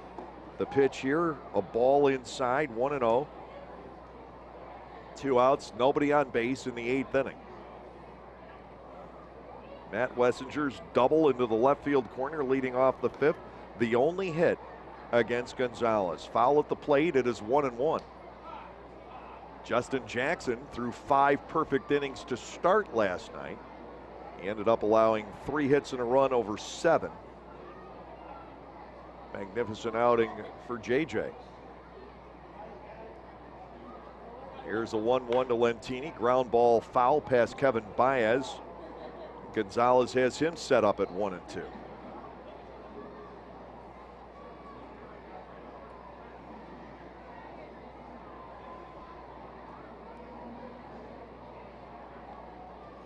Luis has not struck out a batter since Skura in the second inning. He hasn't had to. Fouled away.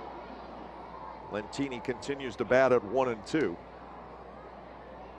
Now when you have Bell behind you, now when you have Gindel behind you, Wilson, okay, he bobbled one back in the second, but he's been really solid since then.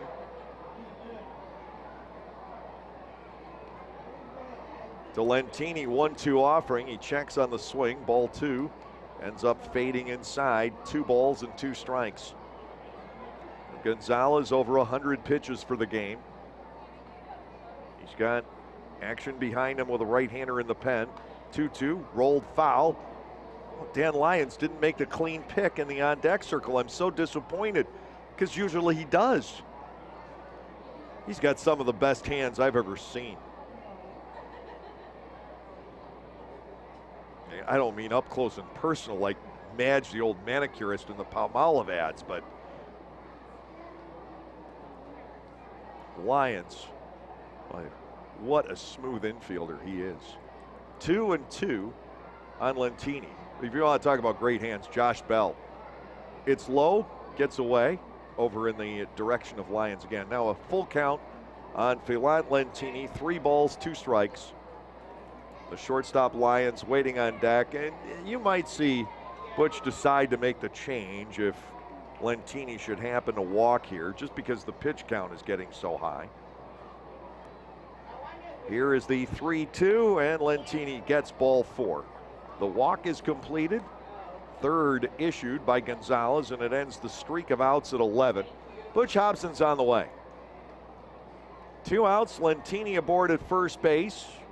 Butch is not forced to make the change at all. It's the first time that anyone from the coaching staff has been out there all evening. What a debut for Luis Gonzalez. They're checking to see how he feels at this point. Report to the high school office on Tuesday mornings to claim your prize. Lancaster needs 4 more outs to win this series. Jocelyn Valentin, Larry Minnery, and head to Sugarland with some confidence. Of restaurant coupons. It looks like Butch is going to leave him out there. He's going to. Gonzalez will face Lyons. 2 outs, Lentini the base runner. Phelan Lentini, second in the league in stolen bases behind Michael Krause. I don't know if you start him trailing 6-1 in the 8th inning. Shortstop, Dan Lyons.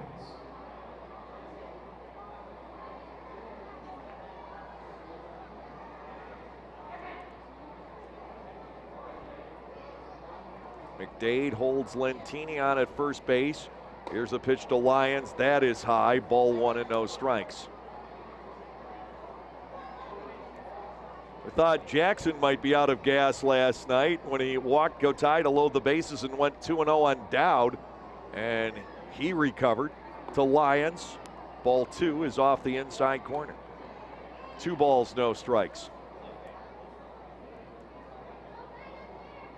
Luis Gonzalez struggling to pick up the 3rd out here in the 8th inning. First 2 came easily. 2-0 to Lyons. Gonzalez to the plate, gets a ground ball left side. Around behind it, Wilson. He'll throw. Nice play. Good stretch, McDade. Lyons is retired on the ground ball to shortstop Dean Wilson. A good play in the shallow hole.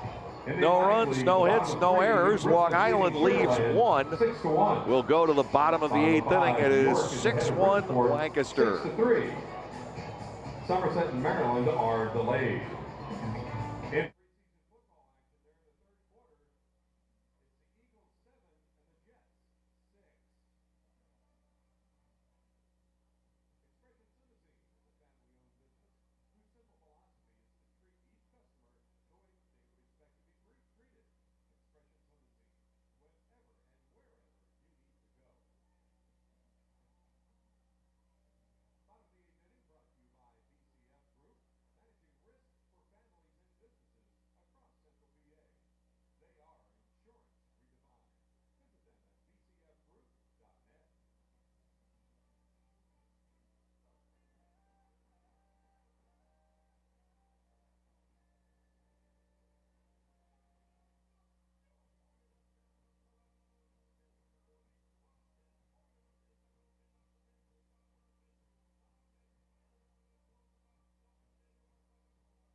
best prices and back it up with the best service around. Gockenauer's in East Petersburg and now online.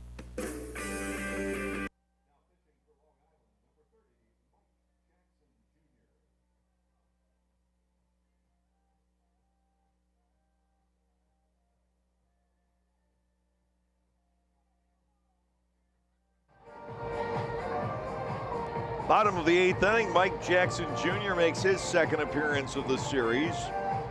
Chase Patterson with an infield base hit off of him in the 4th inning the other night. Bill Hoffman, who is doing the official scoring this evening, filling me full of potential Mike Jackson lines here in the 8th inning.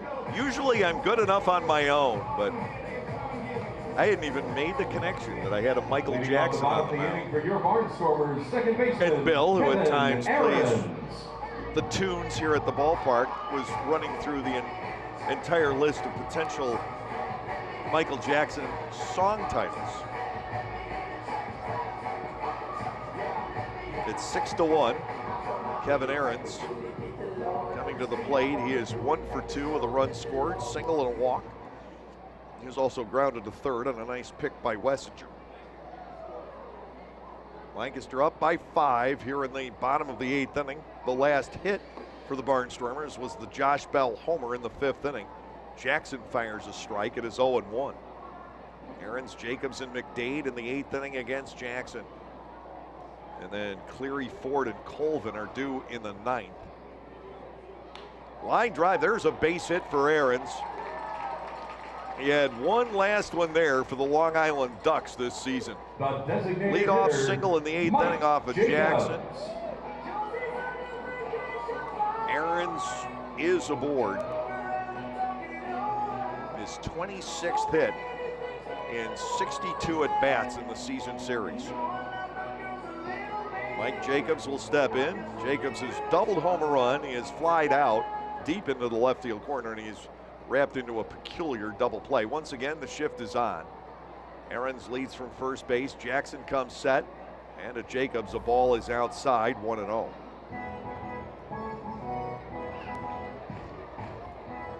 Remember, fans, to vote for the Barnstormers Player of the Year online. Is it Aarons? Is it Bell? Is it Burns? Is it Gindel or is it Halton? Foul ball back into the net. 1 ball and 1 strike. And we had put everything together really before this homestand and this run that Casey Hobson has gone on. I suppose if you really wanted to, you could find a way to write him in. Jacobs batting 1-1, lit to center field. Here comes Cleary, he slides, and the ball gets by him.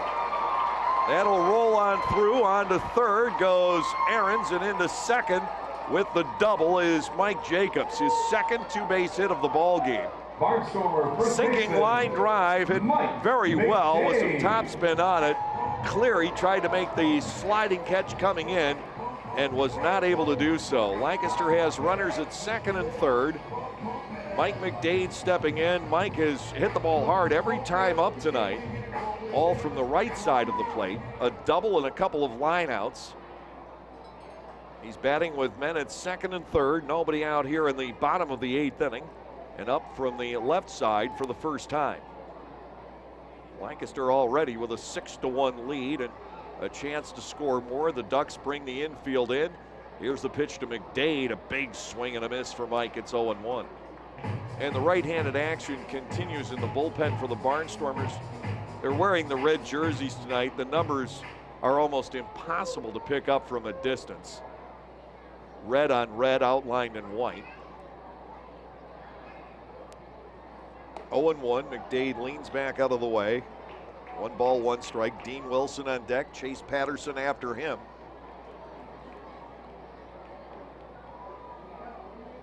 Aarons off third. Jacobs off second. Jackson to the plate. It's scalded right through the legs of Carlos Hughes. A run will score. It'll be an error charge to Hughes. The ball was hit really well, but it went right through his legs. Shortstop, Dean Wilson. Dean Wilson to the plate with runners at first and third. Aaron's is home. It is 7-1. That's a darned if you do, darned if you don't decision for the official scorer. Either way, a team's going to be upset. Inside for a ball, it is 1-0. If that's either side of Hughes, it's a base hit, but it went right through his legs. 7-1 Lancaster. Jacobs is at third. McDade is on at first. 1-0. Bounder foul, a ball and a strike. Good crowd tonight, 47-49 here at Clipper Magazine Stadium. We've got one home stand to go. Make sure you're a part of it. It all begins next Tuesday, and we wrap up the home schedule the following Wednesday, September the 14th. It'll be our team poster giveaway night. It's usually on a Sunday. We still decided to keep with the tradition and make it the final home game of the season. There's a sharp ground ball, base hit down the left field line, headed for the corner. That should be extra bases for Wilson. Jacobs is home, McDade to third. Wilson has a double, and it is 8-1 Lancaster.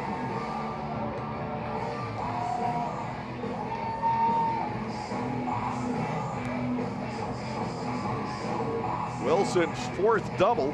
The catcher, Chase Patterson. Runners are back at second and third with nobody out.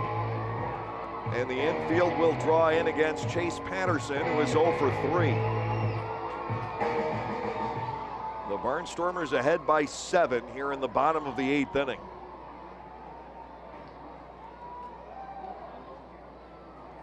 The chase, line drive, foul down the left side. 0-1. He hit that on the proverbial screws.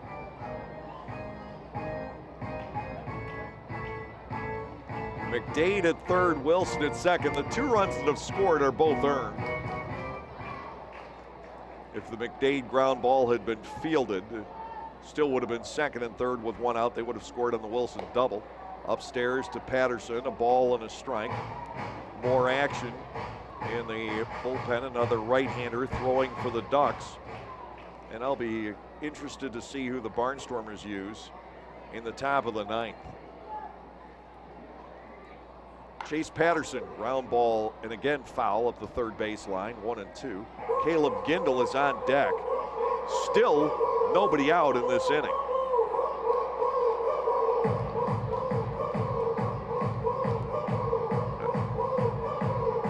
My belief, just watching him throw down there, is that is Zach Stanowitz, who is a knuckleballer, and that's what I'm watching. To Patterson, 1-2, little broken bat, fly ball out the left. Coming in is Skura, he makes the catch. Chris Skura got a good jump on that, or it could have fallen in pretty easily. Center fielder, first out here in the 8th inning. Caleb Gindel coming in. Gindel is 1 for 3. A walk, a run scored, and he's got a stolen base. He'll try to crack the 70 RBI barrier here.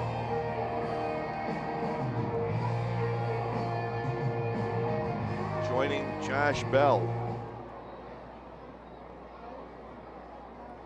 Infield still playing in for the Long Island Ducks.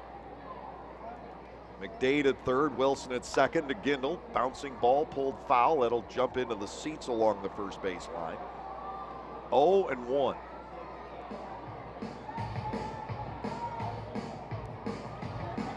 What a find Luis Gonzalez was for tonight. You add him, as I said, to Jackson and Gardner, and all of a sudden the starting rotation has been rebuilt. Gindel gets a pitch outside. It is 1-1, and might be as good as it's been all year. At least 1, 2, 3. And Joey Mayer has pitched very well his last couple of times out. To Gindel, 1-1. Tries to hold on the swing. They'll ask for help and get turned down. 2 balls and a strike to Caleb. with Trayvon Robinson waiting on deck. And then if it's still going, Casey Hobson gets another turn. Not much the last 2 times up for KC, but he did plenty of harm to the Ducks early.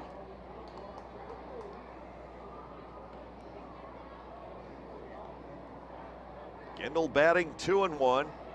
Jackson to the plate, line drive right to the shortstop. Lions, 2 outs. Gendel smoked it but denied. Trayvon Robinson will bat with the runners at second and third and 2 outs. Gendel's owed one in a closer game. Talked about Lions' hands. He had to use them there because he was playing right up at the edge of the infield grass. And he had to contend with the runner Dean Wilson coming by.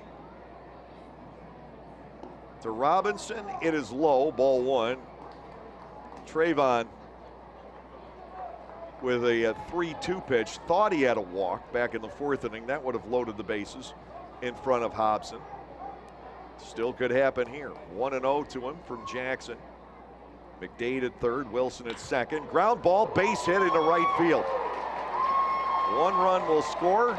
McDade is home. Wilson holds at third. And Hobson will get another shot. Second hit for Trayvon Robinson. That run will be unearned, as will anything else that scores in this inning. Kevin Baez on his way to the hill. And he is going to go back to his pen. Wilson at third, Robinson at first. 3 more runs home.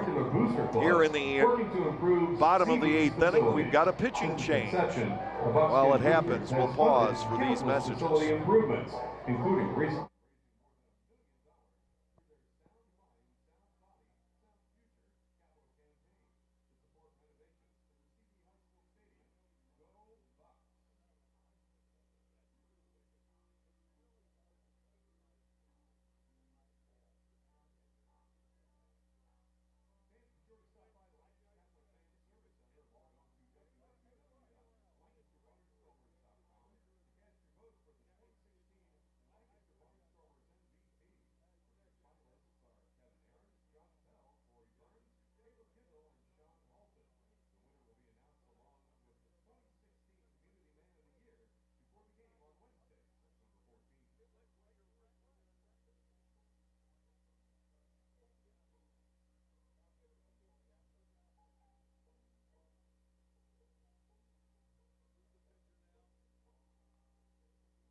Now pitching for the Ducks, number 99. So it's Freddie Cabrera to face Casey Hobson with 2 outs here in the 8th inning. And Cabrera, who started game 2 on Tuesday night and gave up a home run to Casey, who hasn't.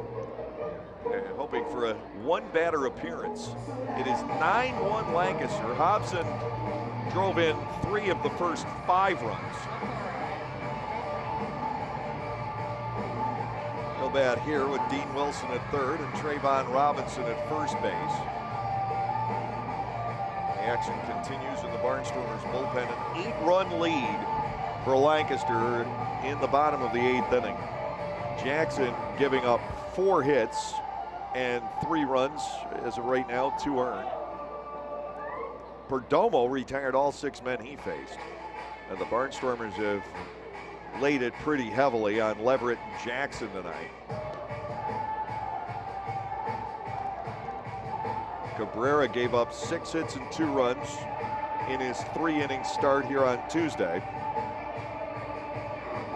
Lancaster didn't score on him after the 2-run home run by Hobson.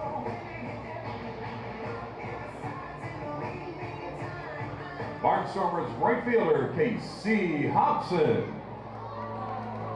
3 runs batted in on the night for Hobson. He's batting with Bell on deck.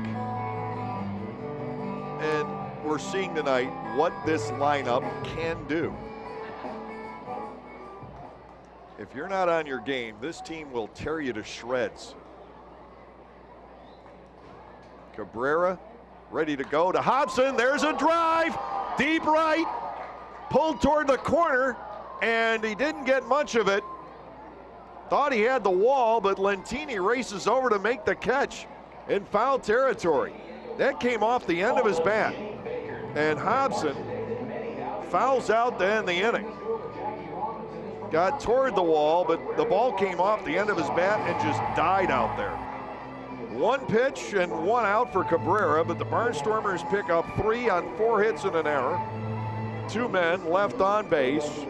We will go to the 9th inning with the score Lancaster 9 and Long Island 1. There are 2 ways to manage a team. Coach Derek uses a clipboard, and Coach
So 2 guys making their debuts here in a Barnstormers uniform get to split this game tonight. Luis Gonzalez, a fabulous 8 innings, giving up only 1 hit. It was a leadoff double in the 5th inning for Matt Wessinger. Gonzalez walked 3, struck out 3. We talked about how it appeared that he changed his approach after about the 2nd inning. He walked 2, struck out 3 the first 2 innings. Part of it may have been the good-sized lead. Part of it may have been the realization that those guys can wield some leather behind him. And Gonzalez just started pumping strikes into the zone, getting the ball put into play, and getting out after out after out. So here's the knuckleballer Stanowitz. His first pitch, a called strike in on Delta Cleary Jr. It is 0-1. Cleary is 0 for 3 in the game. Stanowitz, 6'3", born in Indiana, grew up in New York State. Ground ball, hard hit right side, and a base hit past Aarons. Cleary is on to start off the 9th inning. Stanowitz has one of those backgrounds that it's going to be interesting to delve into a little bit more.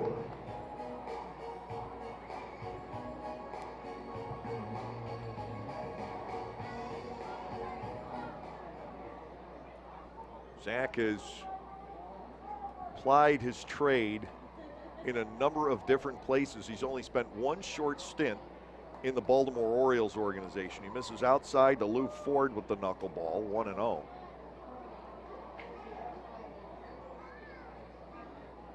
Already the Barnstormers get additional action behind him. In the zone, Ford taking the strike. It is 1-1. Stanowitz is 30 years old, 6'3", 230 pounds. He's been in the Central League with Alexandria and Coastal Bend. To Ford, it is upstairs, 2 balls and a strike. The Orioles picked him up back in 2013, gave him a look. He started a couple games, worked 10 in relief. He's pitched over in Australia. He's been in the Can-Am League and the American Association. Ford takes a rip and misses. It's 2-2. 2 starts for Gary earlier this year. He gave up 17 hits and 10 runs in 15 innings. 2 balls, 2 strikes. Cleary takes off. The Barnstormers don't care, and Ford hammers a ball down the left field line into the corner. That'll rattle around some. Cleary is on his way home. Ford will park at second with an RBI double. 9-2, and Tyler Colvin steps in. First baseman Tyler Colvin.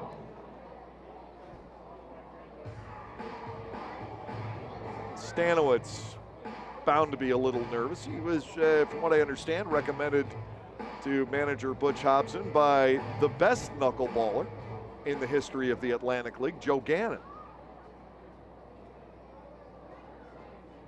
Still nobody out here. Colvin digging in.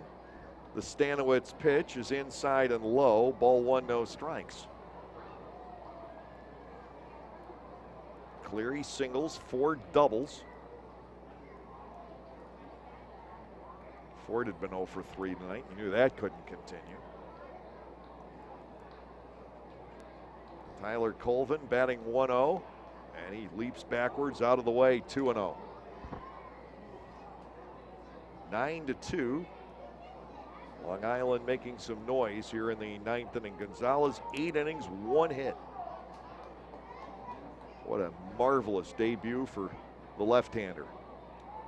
If you're going to see what you have, you take a look in a ball game that is 9-1. Fastball from Stanowitz across for a strike, make it 2-1. Barnstormers leave for Texas in 6 hours. We always try to make sure we get to the airport 2 hours ahead of the flight, as is recommended. Line drive pulled foul by Colvin down toward the Lancaster bullpen bench. It is 2-2. You know what it's like for yourself to get through TSA? Well, try 30, a group of 30. They are very helpful at BWI. I will say that. The Southwest staff at BWI usually does a great job at least getting us through the check-in process. Here's a 2-2 outside to Colvin. Ball 3 and 2 strikes.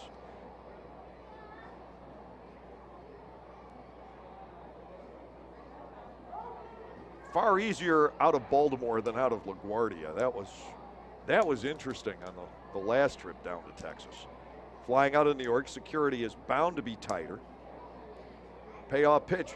Swung on and missed, and Tyler Colvin just about came out from under the helmet and out of his shoes. Stanowitz gets the first out of the inning. Mike Blank will step in. He's 0 for 2 with a walk. But on that last trip, I felt badly for our new trainer, Jared Binner. Because he had to go to Long Island first. He had extra stuff, and it did not go smoothly. We won't get into the details, but just say the first experience traveling with the Barnstormers on the flight did not necessarily go so well for Jared, at least not until we got down to Texas, and from there he enjoyed it. First pitch strike in on Blank. It is 0-1, but getting him through TSA at LaGuardia was an adventure. Little more on it. The pitch inside. Blank bats 1-1. 9-2 here. Lancaster over Long Island. Top half of the 9th inning. The Barnstormers trying to take their 3rd of this 5-game series. Here's the 1-1. Blank looks at strike 2 as it fades to the inside corner. York leads Bridgeport 6-4, bottom 7. They got going again at Southern Maryland. Somerset is up 6-1. New Britain leads Sugar Land 9-1 in the 5th inning. These races are getting interesting. Here's a 1-2. Blank pops it up, but this will get out of play. Patterson charges back, but has no chance. 1 ball and 2 strikes. No home run for David Vidal. Zach Wilson has one. He's red hot, but not Michael Snyder.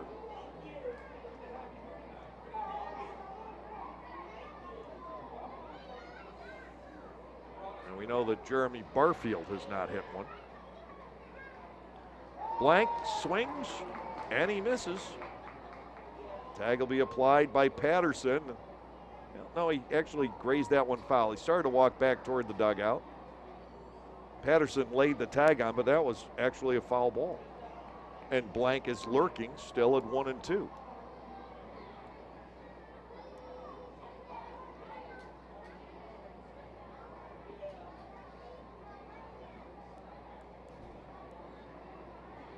Ford at second, 1 out in the inning. Stanowitz peering in. And the offering off the plate to the outside, now 2-2.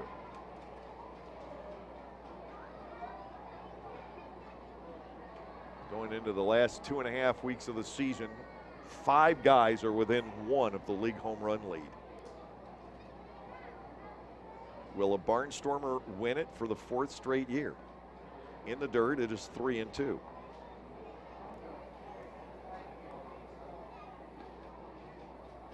Somerset third baseman and sometimes second baseman now, David Vidal.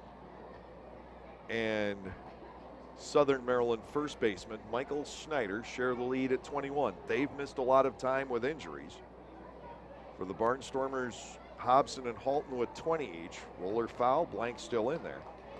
And the right fielder from the Sugarland Skeeters, Jeremy Barfield, also has 20. Barfield has had the most playing time of the 5.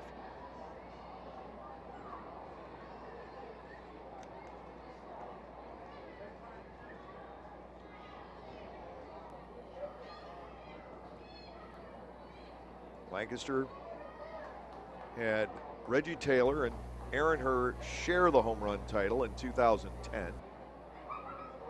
Tommy Everidge won it in 11. Blank fouls another one. This is headed out of the stadium to the right.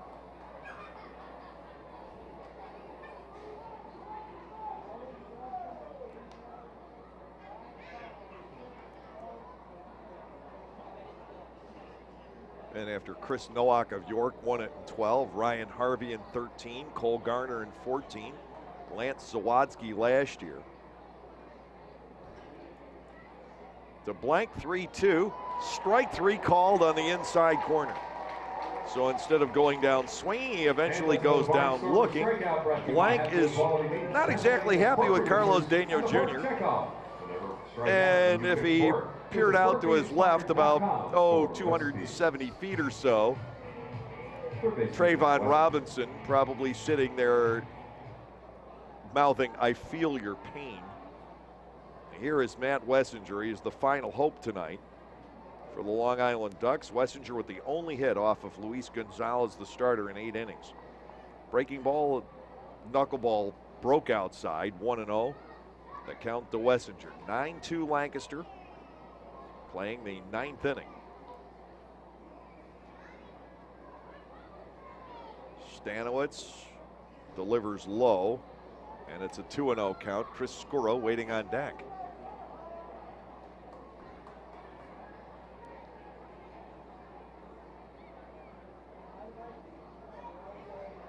Here's the 2-0, dropping to the inside corner, make it 2-1.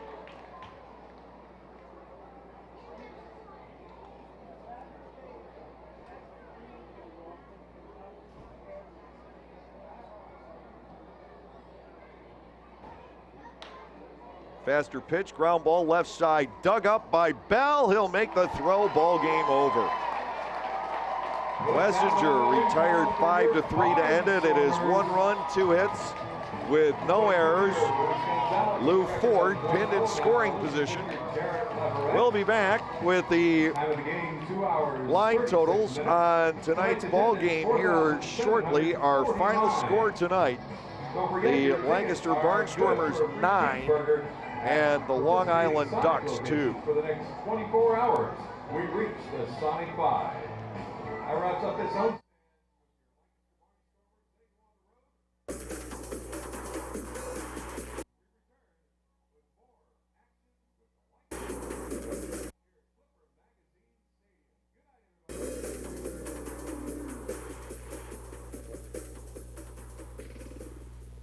The National Baseball Hall of Fame and baseball legends live forever. It's where the exciting moments of today.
The Lancaster Barnstormers have just put together 3 of their most impressive games of the season in a row to close out this series. They've got marvelous starting pitching for the last 2 nights, and timely hitting. Casey Hobson has been absolutely incredible his entire homestand. They played solid defense tonight. They did it all. The Barnstormers defeating the Long Island Ducks 9-2. As we close out this extended 5-game series, the Barnstormers take 3 of 5 here. A winning homestand for the Barnstormers, 5-3, and they take the season series from the first half Liberty Division champion Ducks, 11 games to 9. For the Barnstormers tonight, 9 runs, 13 hits, 1 error, 6 left. Long Island 2 runs on just 3 hits with 2 errors. They left 5. Luis Gonzalez, the starter and winner for the Barnstormers. He is 1-0, 8 innings of 1-hit baseball for Gonzalez tonight. He walked 3, struck out 3. The loss to Jarrett Leverett, who struggled through the first inning, gave up 4 runs there, and eventually 6 runs on 9 hits over 5 innings. He is 0-1 as a Duck and 4-8 overall in the Atlantic League. No save here tonight. We did see a couple of Barnstormers home runs. Casey Hobson leaving the yard back in the first inning, his 20th home run of the season. And then leading off the 5th, the monster of the night, Josh Bell, with a ball hit back into the shrubs beyond the batter's eye in center field, his 16th home run of the season.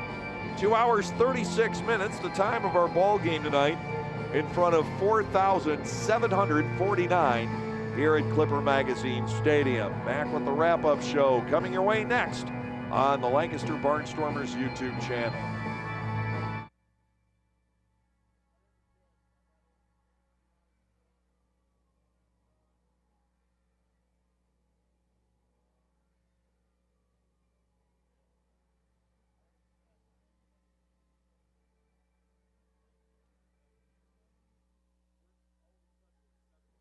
To a recent Mitsubishi report. Hi, this is Richard Bennett, co-owner of Lancaster Mitsubishi. To continue our success through the month of May, Ally Financial is offering 0% financing for up to 72 months on select models. And don't forget, with over 25 different lenders and rebates and incentives from Mitsubishi, we can put you into a brand new car with absolutely 0 money down. And if you purchase a vehicle from us in the month of May, Lancaster Mitsubishi has partnered with the Lancaster Barnstormers to give you tickets to the Lancaster Mitsubishi Suite. So Lancaster, make your way to Lancaster Mitsubishi and become part of our story. As always, all sales come with our famous LLM Club, lifetime state safety inspections and car washes as long as you own the vehicle. We are located on the corner of McGovern Avenue and North Prince Street next to the train station. You know we have what you deserve.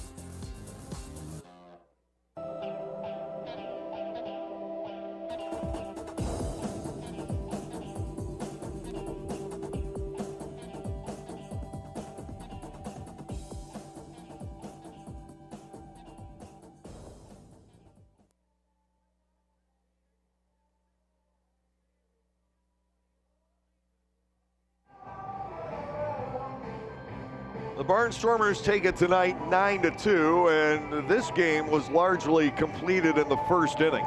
Caleb Gindel walked against Jared Leverett leading off the night. Trayvon Robinson blistered a ground ball. It's probably extra bases if Colvin isn't holding Gindel at the bag, but Colvin was able to flag the ball right on top of the base, get the out on Robinson. He then tried to get Gindel at second and hit Caleb with the throw. The ball bounced away, and Gindel was able to get all the way to third with one out. Didn't matter where he was. Casey Hobson unloaded his 20th home run of the season.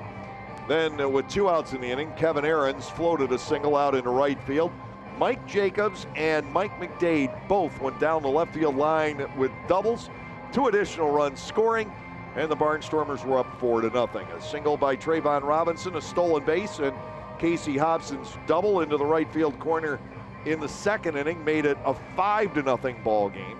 The Ducks got 1 run back. The only thing they accomplished all night long against Luis Gonzalez came in the 5th. Matt Wessinger doubled down the left field line to lead off the inning. With 1 out, he stole third, and he came home on a ground out by Carlos Hughes. As the Barnstormers were guarding against the big inning, they let the run score, and it was the only marker off of Gonzalez all night. The double by Wessinger, the only hit off of Gonzalez all night. Josh Bell came out and just trashed an offering from Leverett in the bottom of the 5th inning. He hit it over the batter's eye out into the shrubbery. Lancaster at that point led 6-1, and then they scored 3 additional runs in the 8th inning. Singles by Robinson and Aarons in the inning, doubles by Jacobs and Wilson.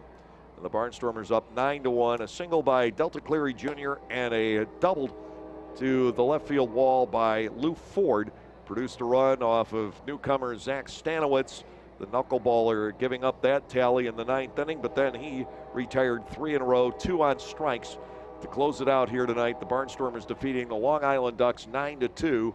We'll look at the out-of-town scores in 2 of the other 3 games in the Atlantic League tonight. Pretty one-sided.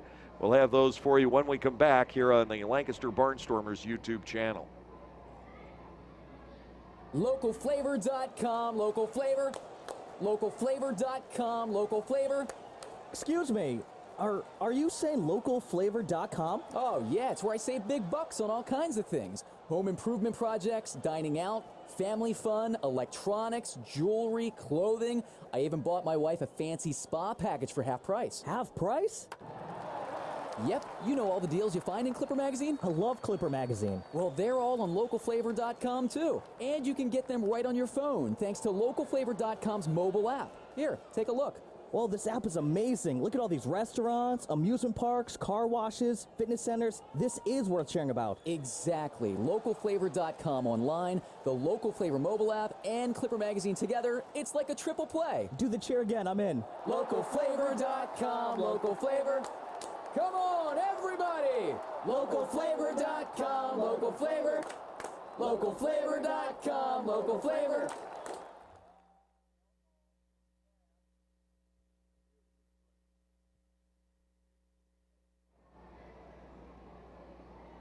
The Barnstormers win tonight 9-2. Elsewhere, Somerset has Southern Maryland down 6-1, only in the bottom half of the 3rd inning after a lengthy rain delay at Regency Furniture Stadium. New Britain is beating up on Sugar Land. It's 11-1 in the bottom half of the 5th inning. York and Bridgeport are tied at 6. They are in the bottom half of the 7th inning. Now, the Barnstormers now are within 7.5 of the Sugar Land Skeeters. At Sugar Land, they need to beat out. The scenario, and I think really the only legitimate scenario for the Barnstormers to get to the playoffs is this. Somerset would have to win in the Liberty Division. And the Barnstormers have to make up the 7.5 games on Sugar Land. And keep in mind, Sugar Land already has the tiebreaker for the season series. Now, or for the second half. For the season series, still might be up for grabs, although I tend to doubt it, but it might happen. I'd have to look deeper into it. The Barnstormers absolutely have to go into Sugar Land and sweep this coming weekend. We'll have more on that in a moment. But the Barnstormers have pulled within 7.5.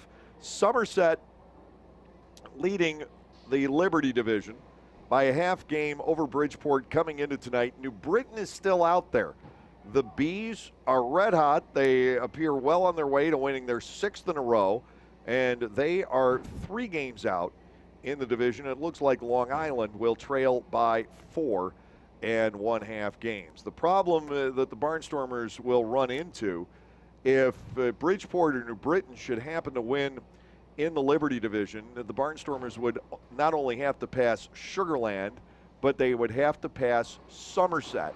And Somerset's got all the tiebreakers in the season series. So it's certainly not an easy road for the Barnstormers, but with these last 3 wins, you can see, you can begin to envision some possibilities where the Barnstormers could get to the postseason. And boy, with the way the pitching has looked the last few days and this lineup, boy, you get to the postseason, could be heaven help the rest of the Atlantic League with a charging Barnstormers ball club.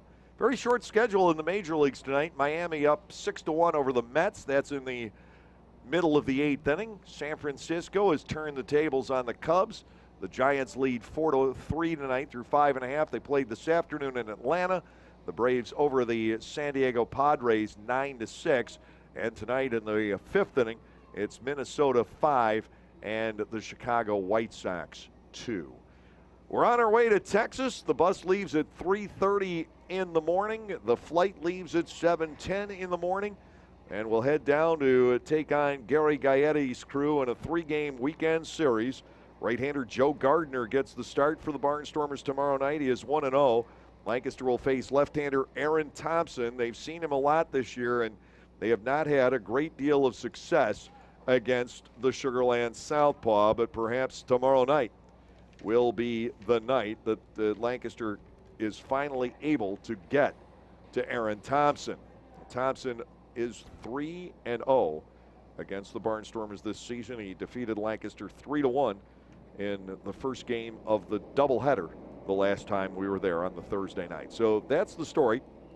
We'll be on the air tomorrow evening from Constellation Field at 7:45 Eastern Time with the Gockenauer Home Appliances Dugout Report, play-by-play action at 8:05 from Sugarland, Texas. Until then, for all the cast and crew at Clipper Magazine Stadium, who will present one final homestand this year beginning next Tuesday, I'm Dave Collins. Have a great evening, everyone, and we'll see you at the ballpark.